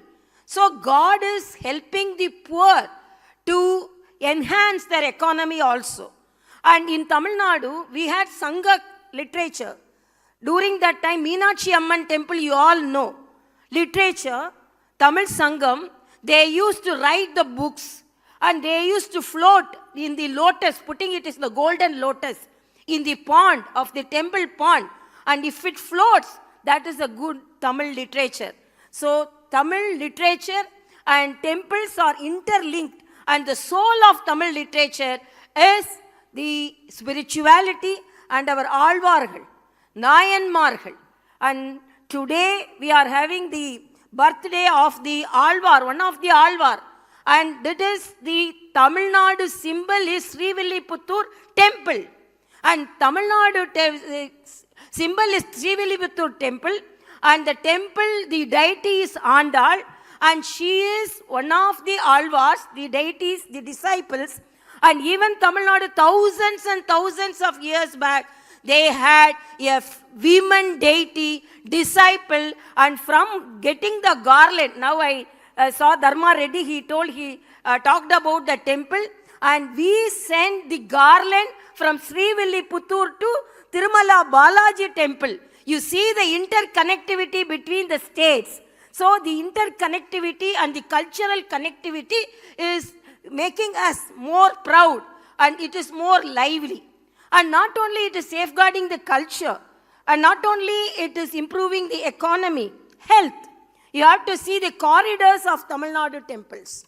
5 kilometers, 2 kilometers. As a doctor, I know. Now we are hesitant to go for walking, morning walking. But we have a habit of going thrice the corridors. So when we go around the corridor after praying the temple, if we go around the corridor 3 times, definitely you won't get any diabetes or you won't be affected by blood pressure, because God looks after your health. Because if you walk through the corridor, you will be hale and healthy. So why I am telling this, not only temple practices, not only spirituality. Our temple supports culture. And even most of the temples have the dance, music, and so it safeguards the culture and it protects the culture also. So not only the temples are the place of spirituality, the temples are place of economy, the temples are place of culture, the temples are a place of literature, and the temples are a place of social justice. We have seen some of our spiritual leaders from Tamil Nadu also have come. When a marginalized person, and a person in a downtrodden family, when he wanted to praise Shiva, the Nandishwarar was in between. But he was not able to go into the temple. But he wanted to worship Shiva. This Nandishwarar moved the way, and he made the disciple to see the God and pray. So it is the place of social justice. And with all these things, what it not preaching, everything it is preaching. So I am really very happy that these type of programs are conducted. And as it is said by Sudhanshu, Dr. Sudhanshu, it is not only connecting the villages, it is not only connecting the districts, it is not only connecting the states, it is not only connecting the countries, it is connecting the world. Now we are seeing our Hindu temples at Canada. When I went for a scholarship training for fetal therapy at Canada, I went and prayed Muruga temple, Subramania temple, Kali temple, Ishwara temple, Perumal temple, more temples in foreign countries. So nowadays foreign countries are interconnected with temples. So with all these cultural connectivity and with all our spiritual connectivity and these type of programs, definitely Hinduism preaches simplicity. And as it is said by the previous speaker, the soul of our country, the Ram temple, The great Ram temple should be to be connected, to be constructed, and each and everyone is going to pray in the new venue in such a spirituality. And Rameshwaram is connecting Kashi, and Rameshwaram is connecting the Ram temple, and each and every Indian is connected by spirituality. So that is the pride of the Bharat, the India. And apart from all these things, when such programs are conducted, it spreads the spirituality. In Tamil Nadu, there is a saying that, there is a small story. Sita will take the saffron and put it in her forehead. The Anjaneya, the Hanuman will ask, Sita, Devi, why are you wearing this saffron in your forehead? Then she used to tell Hanuman, Anjaneya, if I put the saffron in my forehead, it is good. What, Anjaneya, what are you doing? Why are you smearing the saffron all over the body? Then Anjaneya says, if the saffron is put in the forehead itself, it is good for Rama. Means if the saffron is smeared all over the body, how it will be good for Rama? So I am smearing the saffron of the whole body. So if it is saffron all over the country, and if such activities all over the country, not only in Kashi, not only in the Rama temple, but in all the places, the spirituality, the saffronism, and the spirit of our country is spread, definitely there will be livelihood and there will be spirituality. And before and all, because our previous speaker told, now the country inspires the other country. Now I have to say, not only inspires, under the leadership of our Honorable Prime Minister, this country influences other countries also.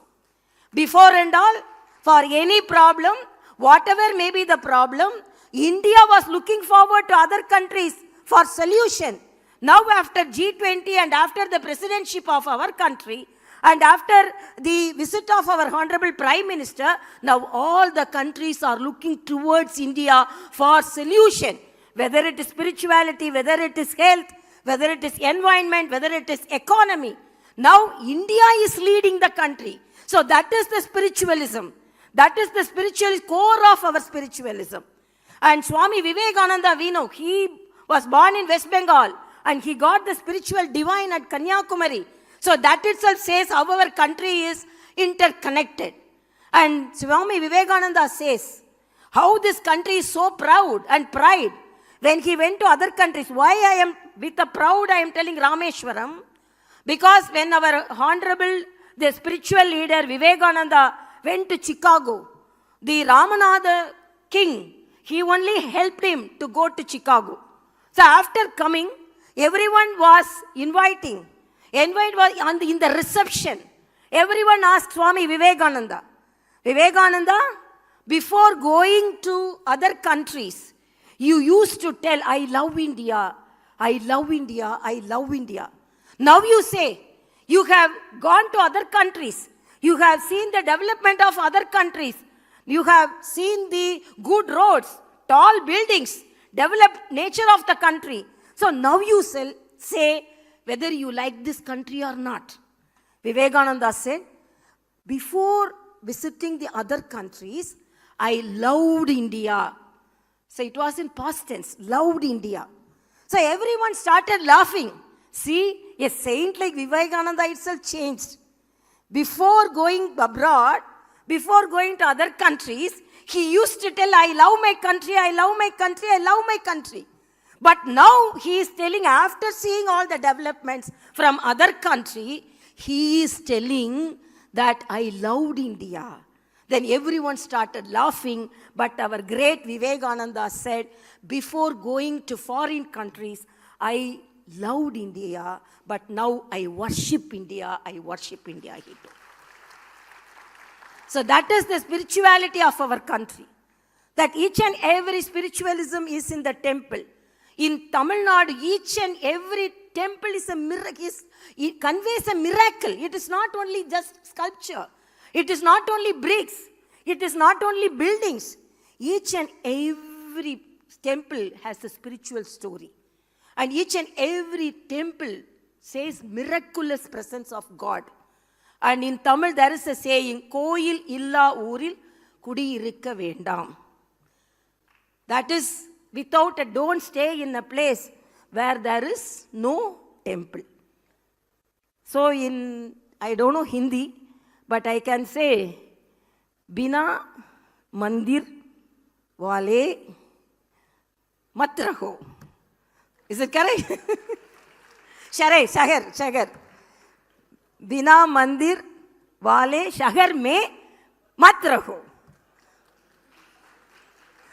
So we have temple each and every place, and that is the connectivity of our country. And I'm really very happy, and I congratulate the organizers. And these type of programs should be conducted in each and every state. I invite you to Telangana, and I invite you to Puducherry, and I invite you to Tamil Nadu.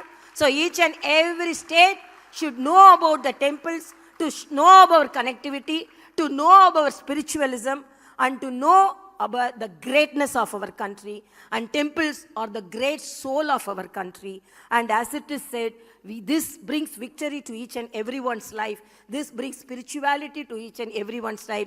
This protects the culture. Thank you so much.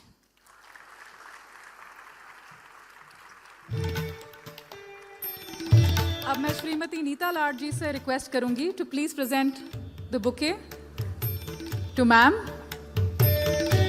Shrimati Tamilisai Soundararajan जी को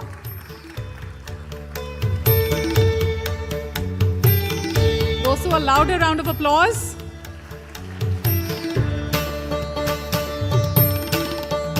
And now I would request Shri कोविलूर Swami ji कि वो please यहाँ आए और एक special address दें हमारी audience को. दोस्तों जोरदार तालियों से स्वागत कीजिए स्वामी जी का.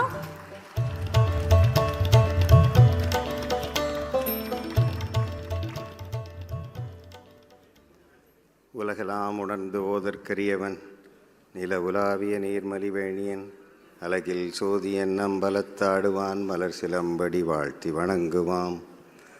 சொற்றுணை வேதியன் சோதிவானவன் பொற்றுணை திருந்தடி பொருந்த கைத்தொழ கற்றுணை பூட்டியோர் கடலில் பாய்ச்சினும் நற்றுணையாவது நமச்சிவாயவே. கோவிலூர் ஆண்டவர் திருவடிகள் போற்றி, நாச்சியப்ப சுவாமிகள் திருவடிகள் போற்றி. I am very grateful to the organizers of this Temple Connect, and I am very happy to share the dais with the Honorable Lieutenant Governor of Telangana. I am a very great fan of her father, Kumari Anandan. I used to listen to his speeches 40 years back and would love to hear his voice again.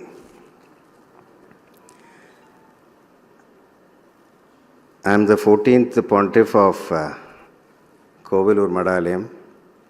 Kovilur Madalayam is the only Vedanta Mutt in the world which taught Vedanta in Tamil. Adi Shankara's Vedanta philosophy, it was not a translation, it had a syllabus of 16 books, and Sringeri Mutt has been our Guru Peedam.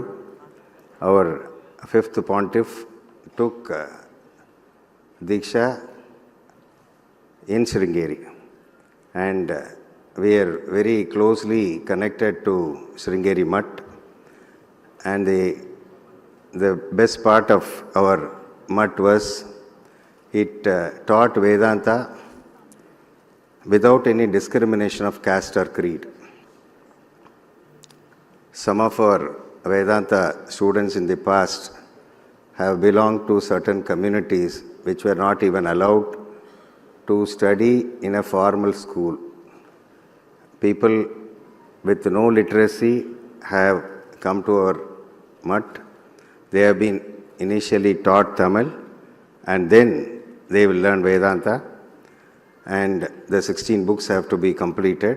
After they complete that, they will go and teach their students. That's how it was spread. Our mutt also was involved in a very great community service, which is what brings me to this dais today. It inspired.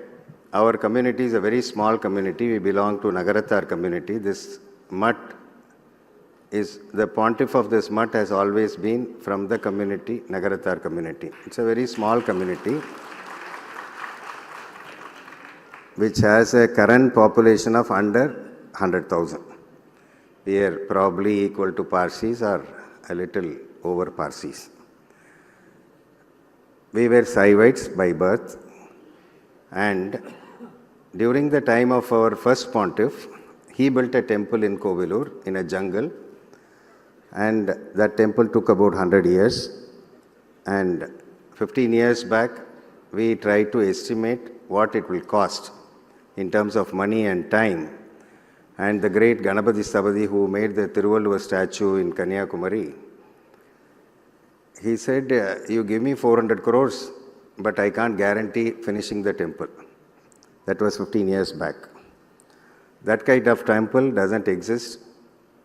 It can't be built today. It's not possible. Okay. Now that Swamiji didn't stop with building that one temple. Whoever turned out to be a follower to our Swamiji, he inspired them to go and perform consecration ceremonies in multiple temples. According to statistics, about 120 out of 276 temples where the Nayanmars, 3 saints of Saivism, who have sung in praise of Lord, have sung in 274 temples. Out of those 274 temples, 120 temples have been repaired, reconstructed, and consecrations have happened. 5 generations, even today, some of the temples are even today being consecrated by this community. So I don't want to estimate or put a number to what it would have cost them. It's an attitude. Like in Mahabharata, when Karna was about to die, Krishna asked him, what do you want to get as a boon? He says, if I am going to be born again, you give me a mind to donate.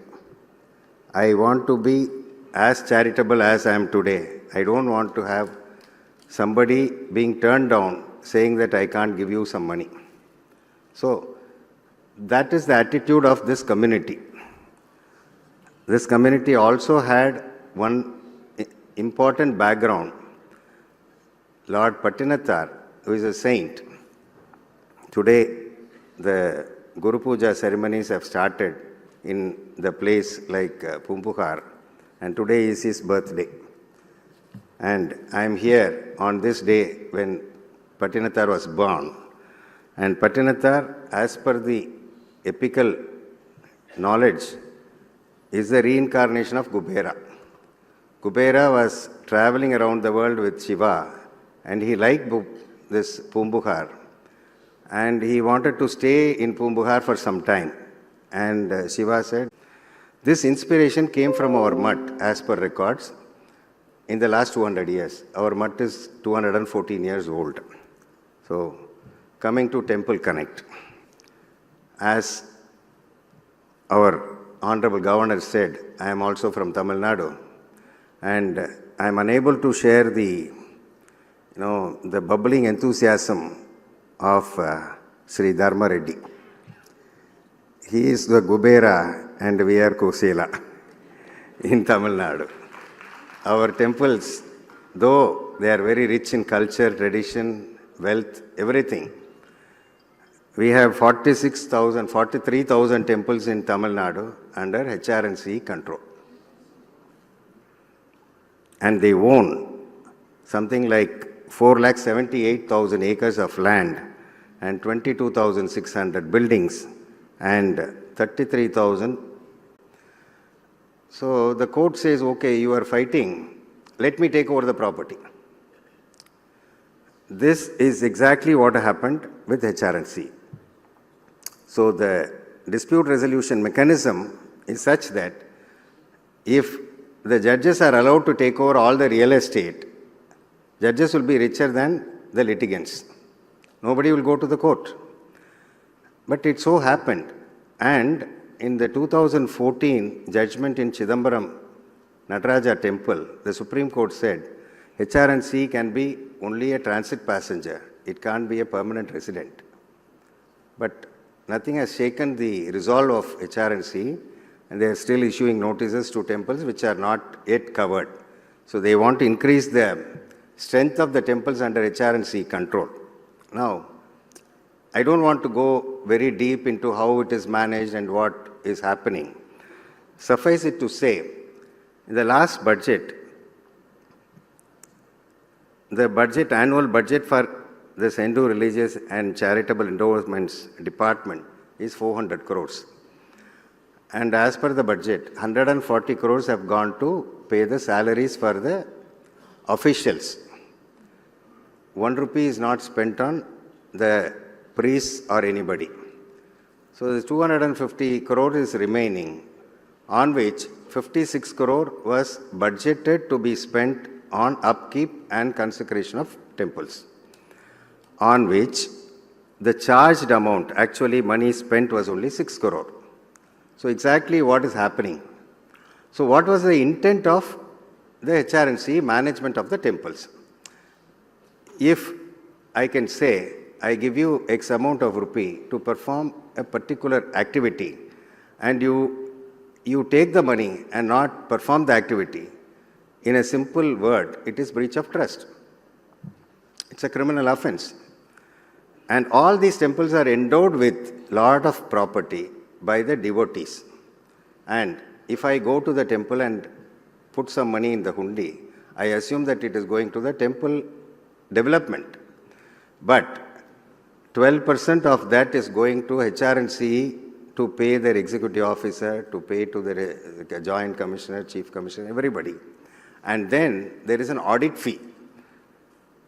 Why would the temple pay an audit fee? It's happening.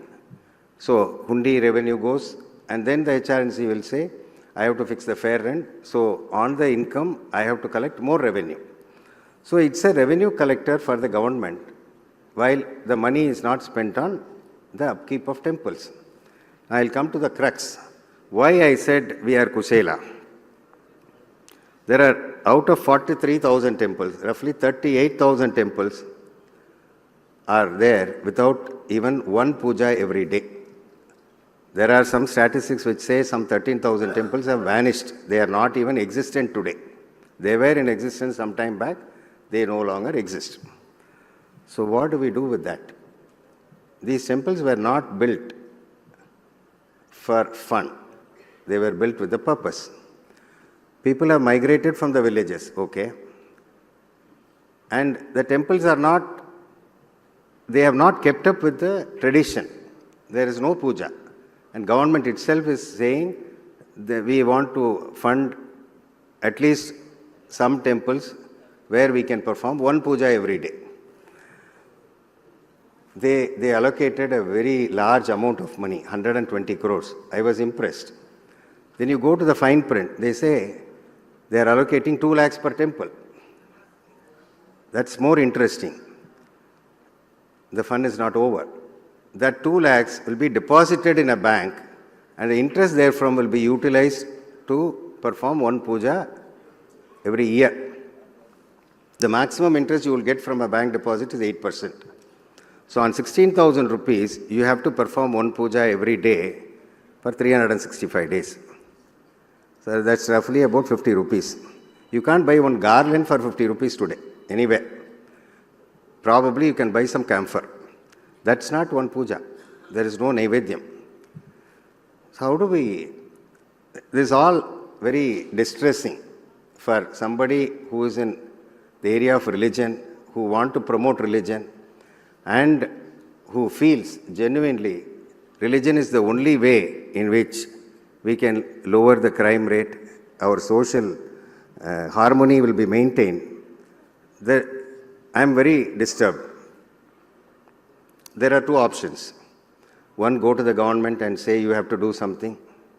And the government is, as the governor said, it won't be too sensitive. So are we going to remain idle? Can't we do something? So I thought, as a token, as a pilot, we will do one puja, at least. And we did a budget. We recently built a Nataraja temple as a replica of Chidambaram temple. And we know what sort of difficulties arise in running a temple, based on which we did a small budget. And I decided we will fund, we will provide a nucleus of 25 lakhs every year, not a deposit like the government. We will create a trust to do daily puja, at least one puja every day. So what I want to do, I'll run through the sequence a little faster. The temples have got two problems. Money is the last of the problem. Money will come if there is performance, like you saw the Tirupati presentation.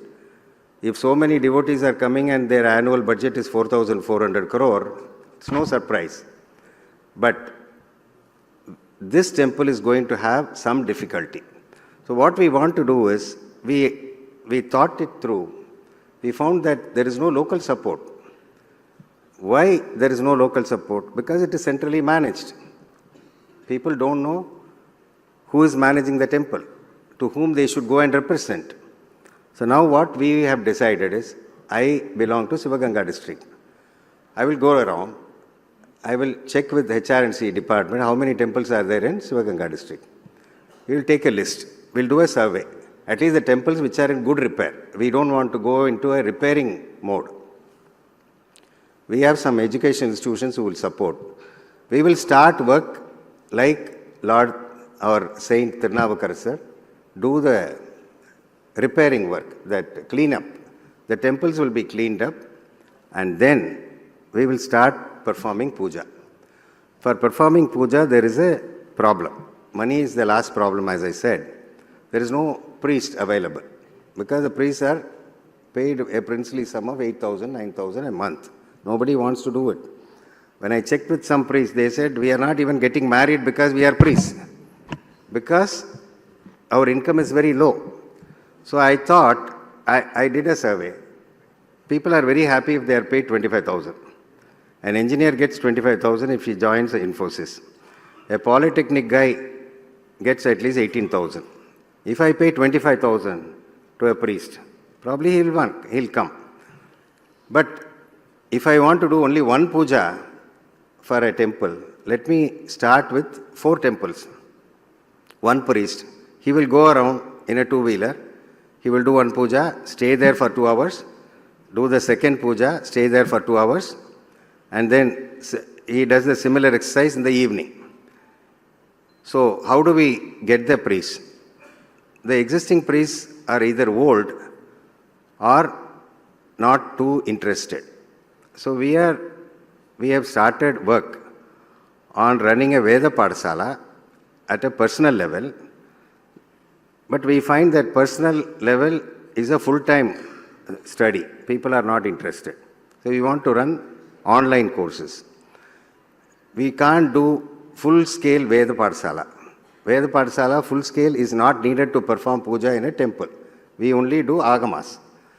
To perform puja in a temple, it takes 6 months course. That's the course curriculum developed. In 6 months, we can train probably 100 students with a guarantee of job.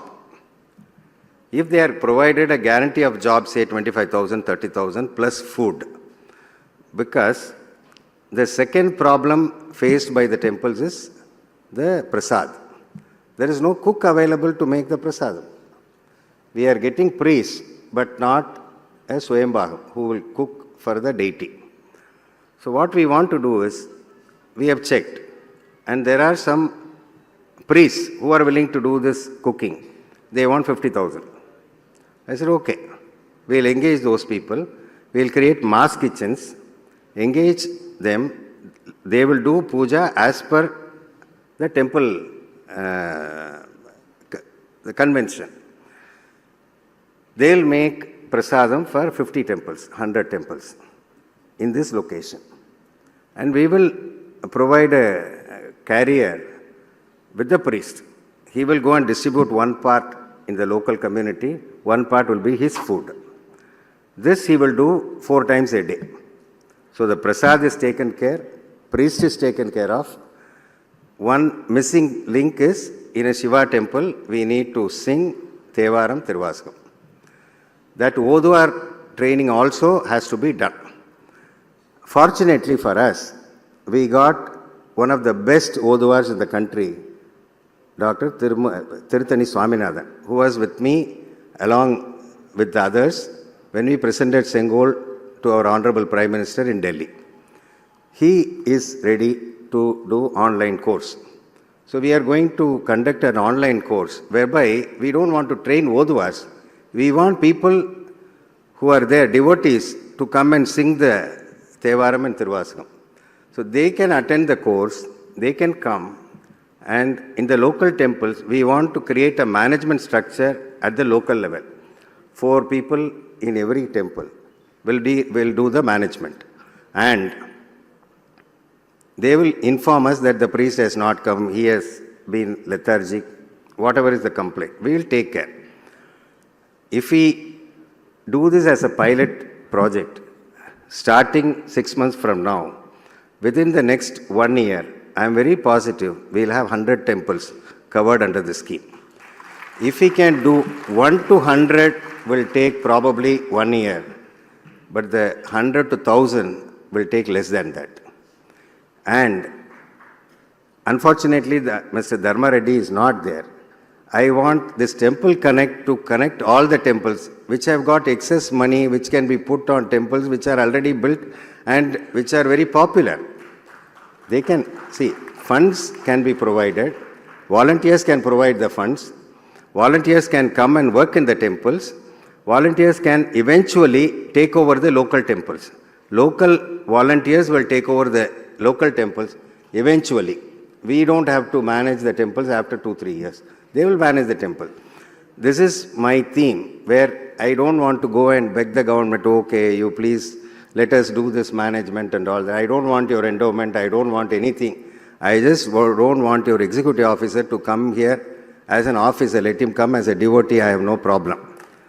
This is the basic idea which I want to convey in this Temple Connect. I am not too sure if I have been, positive enough. But one thing I will say, like Tirupati Devasthanam is doing, every one of us have to start these 5 activities. Veda Padasala is needed. Thevaram Tiruvasakam has to be taught. Temple music, Nadaswaram Tabal has to be done. Our Mutt has got the school since our 12th pontiff. Last 22 years we have been running the schools. We provide scholarship to them and they come and stay in our Mutt. We provide them food and accommodation and also a stipend, and they learn the music and then they go and perform everywhere. They make 30,000-40,000 a month after 3 years to 4 years of training. This is also needed. And we also have to do temple dance. They become cream in the cake. But the basic thing is your priest training, Oduva training, Nadaswaram and Tabal. These 4 things have to be done. And every one of you who can support this activity, we are interested in collaborating with any one of you. We have no problem. And in fact, I don't want to be the engine of this activity. There is no need for me to be the engine. I just become a catalyst. Anybody can take over the engine. I can be a compartment. There is no problem. So with these words, I am very grateful again for giving me this kind of opportunity. One area which I left out, probably I should highlight, is the governor said every temple has got a miracle. I just want to mention one miracle and how that temple can attract a crowd. I want your inputs on that. See, there is a list of temples called Saptavidangar Sthalam, 7 temples. There was a king called Musukunda Chakravarti in Thiruvarur, and he was assisting Indra in demolishing the demons in a war. So Indra asked him, "What do you want as a gift?" He said, "The Murti that you are praying, that Tyagaraja Murti, is what I want as a gift." So Indra said he cannot give it because it was given by Brahma to Vishnu, and from Vishnu it came to Devendra. So Devendra did a trick. He made 6 similar idols and put all the 7 in front of Musukunda and said, "If you select the right one, you get the right one." He chose the right one. He was very devoted, he chose the right one. So Devendra, in an emotional mood, he gave all the 7 to him. All the 7 are installed in and around Thiruvarur. 7 temples are there. And the key part is, like in Kashi, we see the Shivalinga as Swayambhu. It was not man-made. But you can see lot of Swayambhu lingams, but you cannot see one Vigraha which is not made in this world. It has traveled all the way from Devendra Lokam. This entire 7 Tyagarajas have traveled from Indra Lokam to this country. You can't see this anywhere. It's not a story. You go and see this Tyagaraja anywhere, it doesn't look like any of the Panchaloka Vigrahas. It's different. And the unfortunate thing is, I visited at least 4 of these temples. There's a miracle happening in the temple, but if you see somebody else as a devotee in the temple, it becomes a miracle. There's nobody there. Why is it happening? Have we not promoted enough? I would say yes. Because I went to one temple, my guru, I would say, Dr. So-so-me is there. He is an exponent in Periya Purana. After Kripananda Variyar, he is the best exponent of Periya Purana. And every day I listen to his speech. And he was the one who put it in my mind. And I got inspired and went to the temple. If I can be inspired at my age to go to this temple and see what it is, probably if we present it well in an audio-visual format, in an animated setup, probably our young children will be interested. We have to promote it and bring back the crowd to the temples where at least the miracles have happened. I can very easily say there are some 100 temples where miracles have happened. 3 temples where dead persons have been reborn. And a temple door which was closed and could not be opened, it was opened by Tirunavukarasar by singing 10 songs. Can you believe? It is there.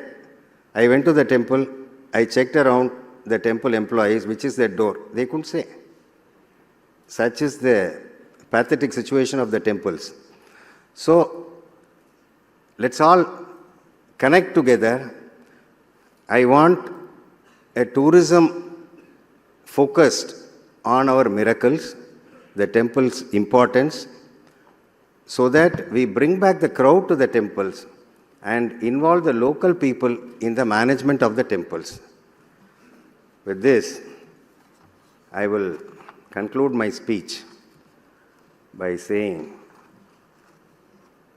வேண்டத்தக்கது அறிவோயினி வேண்ட முழுதும் தறிவோயினி வேண்டற்கரியது அயன்மார்க்கரியோயினி வேண்டி என்னை பணிகொண்டார்.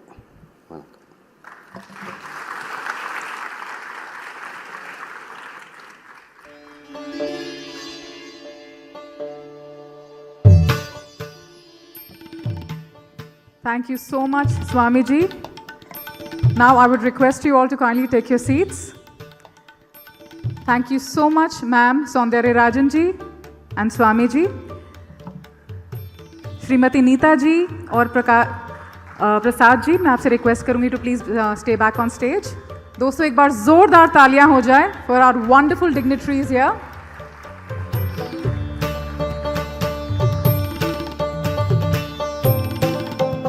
I would now request Shri Vishwa Sharma Guruji to please come up on stage and Shrimati Neeta Lardji and Prasad Lardji to please felicitate him.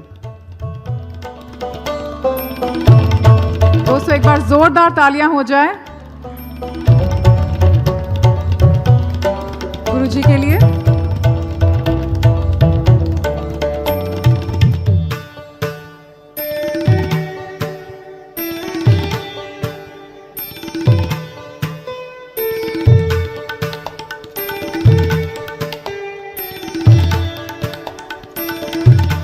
Friends, a loud round of applause, please.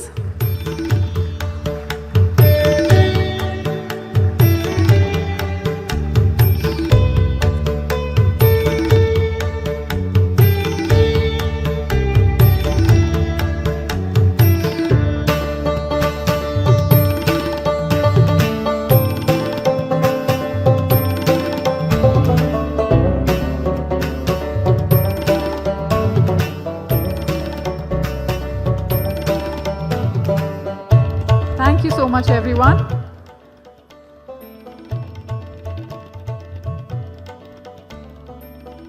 मैं आप सभी से request करूंगी to please take your seats. Thank you ma'am, thank you sir. And now, presenting a featured session addressing the banking and finance for temple ecosystem by HDFC Bank. I would now like to call upon Shri Krishna Mishra ji, Cluster Head Varanasi, and his team on stage. एक बार जोरदार तालियों से स्वागत कीजिए श्री कृष्णा मिश्रा जी का from HDFC.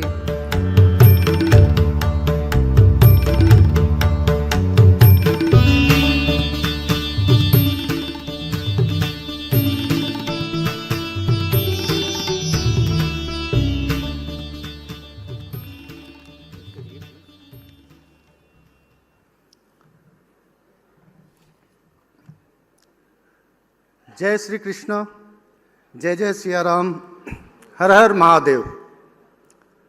सभी गुरुजनों, गुणीजनों और विशिष्टजनों को सादर प्रणाम। मैं Krishna Kumar Mishra, cluster head HDFC bank, हृदय से कृतज्ञ हूँ इस समागम के आयोजनकर्ताओं का। आभार व्यक्त करता हूँ अपने शीर्ष नेतृत्व का, जिनके विश्वास और आशीष से आप सबके सन्मुख आप सभी का आशीष लेने का सौभाग्य प्राप्त हुआ। ज्ञान और धर्म के इस महाकुंभ में मेरी स्थिति मात्र उस ओस के बूंद की जैसे है जो संगम में मिलकर खुद को सुधा बना लेना चाहती है। हम सब के जीवन के दर्शन का स्रोत श्रीमद् भगवद गीता के अनुसार पुरुषार्थ के 4 स्तंभ हैं और मानव जीवन को पूर्णता प्रदान करने का यही मात्र साधन भी। धर्मार्थ काम मोक्षायम यह इच्छेच्छुए आत्मन एकम ह्वयम हरेस्त्रम कारणम पाद सेवनम। धर्म, अर्थ, काम एवं मोक्ष, मानव समाज इन्हीं 4 कामनाओं के संग अपने समाज की सभ्यता और संस्कृति को परिभाषित करता है। चूंकि हम बैंकर हैं तो इन 4 कामनाओं में से एक अर्थ पर केंद्रित हैं और इस समागम में हमारा सत्र भी अर्थ हेतु है। इस सत्र का विषय वित्तीय प्रबंधन एवं दान से संबंधित है। उस क्रम में हमारे बैंक ने विशेष प्रारूप बना रखा है जो धार्मिक संस्थाओं को सरल एवं श्रेष्ठ वित्तीय संचालन, नियामक और विधि अनुसार करने की विश्व स्तरीय सुविधा देता है। तो मैं प्रभात उपाध्याय जी को आमंत्रित करता हूं कि इस कार्यक्रम को आगे बढ़ाएं। सभी गुरुजन एवं विशिष्ट जनों को मेरा सादर प्रणाम अर्पित है। मैं प्रभात उपाध्याय उत्तर प्रदेश एवं उत्तराखंड में सरकारी एवं संस्थानों के लिए बैंकिंग सुविधाओं का मैं प्रभारी हूँ। मैं ज़्यादा समय नहीं लूँगा, बस अपने 1-2 मिनट आप लोगों को बैंक के बारे में बताना चाहूँगा। कि हमने अपने ग्राहकों को 30 दशकों से बैंकिंग की शेष सुविधाएं प्रदान की हैं और उसका फल हमें ये मिला है कि हम भारत के दूसरे सबसे बड़े अग्रणी बैंक हैं बैलेंस शीट में, एंड विश्व में मार्केट कैपिटलाइजेशन जो होता है, जो एक बड़ा पैरामीटर होता है, उसमें हम चौथे नंबर के केवल भारत का एकमात्र बैंक है, बल्कि एशिया का एकमात्र बैंक है जिसमें हम चौथे नंबर के पूरे विश्व में मार्केट कैपिटलाइजेशन में ये है, जो पूरे भारतवासियों के लिए गर्व की बात है। बैंकिंग के हमारा रेगुलेटर आरबीआई है, मिनिस्ट्री ऑफ फाइनेंस है, तो उन्होंने हमको भारत में केवल 3 बैंकों को ये रेटिंग दी गई है जिसको कहा जाता है टू बिग टू फेल, यानी डोमेस्टिकली सिस्टमैटिक इंपॉर्टेंट बैंक्स में केवल भारत के 3 बैंक हैं जिनको ये कहा जाता है कि जीडीपी पे अगर कुछ असर पड़ता है, मतलब ये बैंक अगर कुछ फेल होते हैं तो ये जीडीपी पे असर पड़ जाएगा भारत की। तो उसमें आप लोग के विश्वास से और जो हम लोगों पे विश्वास है, जो हम लोगों ने 3 दशकों से काम किया है इस पे, तो उस पर हम लोगों की वजह से, आप लोगों की वजह से, जो आप लोग का असीस प्यार हम लोगों पे बरसता है और हम अपनी जो नवाचार सुगम जितने भी माध्यम होते हैं उससे हम अपने बैंकिंग प्रोडक्ट्स को बहुत सरल बनाते हैं और ग्राहकों को के लिए सिक्योर्ड बनाते हैं। आज जो भी बैंक के सर्वर की कैपेसिटी होती है बैंक की, हम पे होता है, तो ऐसे बहुत सारे पैरामीटर्स हैं जिनमें हम हमेशा अव्वल आते रहे हैं और आपका यही विश्वास हम पर कायम रहेगा और हम लोग उसको निरंतर इम्प्रूव करते रहेंगे। तो इसी क्रम में मैं केवल अपने बैंक के जो प्रोडक्ट रिलीजियस से कनेक्टेड हैं, रिलीजियस इंस्टीट्यूशन से कनेक्टेड हैं, उनको करने के लिए मुख्यालय से बम्बई से टीम आई है यहाँ पे आप लोग के बीच में, और हम बड़े गौरवान्वित महसूस कर रहे हैं कि आपने हमको इसके लिए समय दिया। तो मैं दिनाकर सिंह बॉम्बे से आए हैं एंड दिनेश नागपाल जी बॉम्बे से आए, ये क्विकली आप लोगों को बैंकिंग प्रोडक्ट्स के बारे में बताएंगे जो केवल आपके रिलीजियस इंस्टीट्यूशन से कनेक्टेड है। पूरा उसका पूरा प्रबंधन कैसे होता है, कि कैसे कलेक्शन है, कैसे पेमेंट है, सारी चीज़ों को बड़े नटशेल में बड़े सरल तरीके से बताना चाहेंगे आप लोग। धन्यवाद प्रभात जी। पहले तो मैं दिनाकर सिंह HDFC बैंक की ओर से आप सभी लोगों का हार्दिक स्वागत करता हूं। यहाँ उपस्थित सभी धार्मिक संस्थानों के प्रमुख एवं उनके प्रतिनिधि जिन्होंने अपना समय दिया और अपने कीमती समय को लेकर यहाँ उपस्थित हैं, बहुत बहुत धन्यवाद आप लोगों का। मैं आप लोगों को अभी HDFC बैंक के बारे में, उसके ब्रांच नेटवर्क के बारे में, फाइनेंशियल स्थिति के बारे में और वो सारी चीज़ों के बारे में आपको अवगत कराऊँगा अगली स्लाइड्स में। सबसे पहले मैं आपको बताऊं कि हम लोग जो यहाँ पे चर्चा करने जा रहे हैं तो HDFC बैंक के बारे में। हम बात करेंगे यहाँ पे HDFC बैंक के फाइनेंशियल स्थिति जो है उसके बारे में बात करेंगे, जो हम आपको बैंकिंग सुविधाएं प्रदान करेंगे उसके बारे में बात करेंगे, जो हम आपको वित्तीय लेन देन के लिए डिजिटल भुगतान संबंधी और कलेक्शन संबंधी जो सुविधाएँ प्रदान करेंगे उसके बारे में बात करेंगे, और आपके जो भी निवेश के बारे में उसके बारे में हम बात करेंगे यहाँ पे। अगर मैं बात करूं आपको तो HDFC बैंक अगर आपके लिए एक पूर्ण रूप से एक वन स्टॉप शॉप जिसको हम बोलते हैं उस तरह से काम करती है। आपके सारे वित्तीय लेन देन, कलेक्शन और जितने भी आपके फाइनेंशियल ट्रांजैक्शन जो हैं, हमारे वित्तीय जो भी आपके लेन देन होते हैं, तो वो सारी सुविधाओं के लिए एक वन स्टॉप बैंक मैं बोल सकता हूँ। और हमारा बैंक मेनली जो कोर वैल्यू हम बोलें तो 4-5 कोर वैल्यू, हमारे 5 बैंक के कोर वैल्यू जिस पर हम काम करते हैं, जैसे कि आप देख रहे हैं यहाँ पे कि हम हमारा ऑपरेशनल एक्सेलेंस, हम कस्टमर फोकस, प्रोडक्ट लीडरशिप, हमारे सस्टेनेबिलिटी और पीपल मैनेजमेंट पे हम काम करते हैं। आपको ये सारी सुविधाएं या हमारे ये जो कोर वैल्यूज़ है आपको हमारे साथ बैंकिंग करके प्राप्त होती है। ये अगर मैं अगले स्लाइड की बात करूँ तो यहाँ पे हमारे ब्रांच के बैंक के नेटवर्क के बारे में पूरी विस्तृत व्याख्या की हुई है, जैसे कि हमारी 7,821 ब्रांचेस संपूर्ण भारतवर्ष में उपलब्ध हैं। अगर मैं बात करूं हमारे रूरल क्षेत्र की या फिर सेमी अर्बन लोकेशन की, तो हमारे कुल नेटवर्क का 52% जो है वो सिर्फ और सिर्फ सेमी अर्बन और रूरल क्षेत्र में हमारी शाखाएं उपस्थित हैं। अगर मैं इसके बात करूं अगर कि हम कितने शहरों में उपलब्ध हैं, तो 3,811 शहरों में हमारी उपस्थिति है। इसके अलावा हमारे पास 19,727 ATM जो है उसका नेटवर्क है। इसके अलावा अगर हम बोलें तो जो ग्रामीण क्षेत्र है जहाँ पे बैंकिंग सुविधाएं सुचारू रूप से उपलब्ध नहीं है, वहाँ पे भी हमने अपनी उपस्थिति दर्ज कराई है।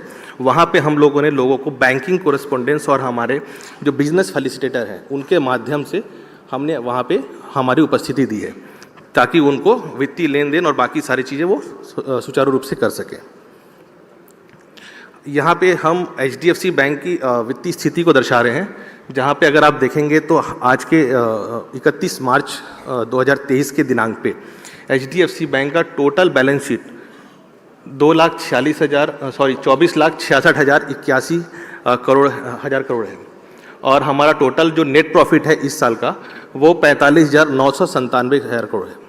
सो हम हर साल दर साल हमारे नेट प्रॉफिट में आप लोग के सहयोग से हम उन्नति कर रहे हैं, ग्रोथ दे रहे हैं। सो ऐसा ही आपसे सहयोग की अपेक्षा हम करते हैं आगे भी। आपको ये और बताते हुए मुझे अत्यंत हर्ष हो रहा है कि इस 1 जुलाई के दिन HDFC बैंक और HDFC का विलय हुआ, जिसके कारण हम संपूर्ण विश्व की बात करें तो हम विश्व में चौथे स्थान पर वित्तीय संस्था के रूप में आ गए हैं। सो आज के डेट में जैसा प्रभात जी ने बताया कि हम टू बिग टू फेल की RBI की लिस्ट में है, तो ओनली बिकॉज ऑफ दिस, इसके कारण हम यहाँ पे हैं। ये कुछ देश विदेश से HDFC बैंक को जो अवार्ड मिले हैं, जो सम्मान मिला है, ये उनकी उपस्थिति है। अगर आप देखें तो हमको बेस्ट बैंक ये सब की हमको उपस्थिति मिली हुई है। इसके अलावा अगर मैं आप लोग से चर्चा करूं तो ये कुछ हमारे महत्वपूर्ण धार्मिक संस्थान हैं जो हमारे साथ आज के डेट में बैंकिंग कर रहे हैं और हमारे सारे डिजिटल भुगतान का या डिजिटल जो भी हमारे समाधान है उसका लाभ ये लोग ले रहे हैं। सो आगे की पंक्तियों में मैं आपसे उसके बारे में भी चर्चा करूंगा कि किस तरह की हमने सुविधाएं इन सबको प्रदान की है जिसका लाभ आप भी ले सकते हैं। सो अभी अगर मैं बोलूं तो हम लोग आप लोगों के लिए जो हमारे धार्मिक संस्थान हैं उनके लिए हमने विशेष रूप से एक धार्मिक जो हमारा रिलीजियस इंस्टीट्यूशन अकाउंट है जिसको हम कहते हैं वो हमने डिज़ाइन किया हुआ है। इसके अलावा अगर मैं बात करूं तो हमारे जो पूरा इकोसिस्टम है, आपका इकोसिस्टम जो हमारे आपके वेंडर हैं जो आपको दैनिक रूप से जो सुविधाएं प्रदान करते हैं, जैसे आपके कैटरर हुए, ट्रांसपोर्टर हुए, माली हुई, या फिर जो आपके वहाँ पे शॉप हैं, वो सब जो भी आपको सुविधाएं प्रदान करते हैं उनको भी हम उस तरह की बैंकिंग उपलब्ध कराते हैं जो कि हम आपके धार्मिक संस्थान को उपलब्ध कराते हैं। सो वो आपके साथ जुड़े हुए हैं और आप हमसे जुड़े हुए हैं तो उनको भी वो सुविधाएं प्राप्त होंगी। इसके अलावा अगर मैं बोलूँ तो आपके जो कर्मचारी हैं उनको हम रिटेल लोन भी उपलब्ध कराते हैं, जैसे कि आप देख रहे हैं यहाँ पे हम home loan, car loan, personal loan, gold loan, ये सभी सुविधाएं भी उपलब्ध कराते हैं आपके कर्मचारियों को, जो कि एक विशेष दर पर उपलब्ध होती है क्योंकि उनका हमारे साथ अगर बैंकिंग आपके थ्रू आपके जरिए होगा तो। इसके अलावा हम आपके कर्मचारियों को कॉर्पोरेट सैलरी उपलब्ध कराते हैं। ये सारी सुविधाएं मैं आपको हर पंक्ति में आके दिखाऊंगा। डिजिटल सॉल्यूशन भी जो हम देंगे उसके बारे में बात करूंगा आगे की पंक्ति में, और आपके लिए जो हमारे पास निवेश के लिए जो भी उपलब्ध साधन है उसके बारे में ही बात करूंगा। सो अगर मैं आगे की बात करूं तो जो हम आपके लिए अकाउंट जो हमने आपके लिए डिज़ाइन किया हुआ है विशेष रूप से धार्मिक संस्थान के लिए, तो उसमें हम आपको न्यूनतम बचत की आवश्यकता उन अकाउंट में, उन खातों में नहीं होती है, पहला। दूसरा अगर मैं बोलूँ तो हम अधिक से अधिक उनको फ्री कैश जमा की सुविधा प्रदान करते हैं। उसके बाद अगर हम बोले तो उनको फ्री NEFT RTGS की सुविधा प्रदान करेंगे। इसके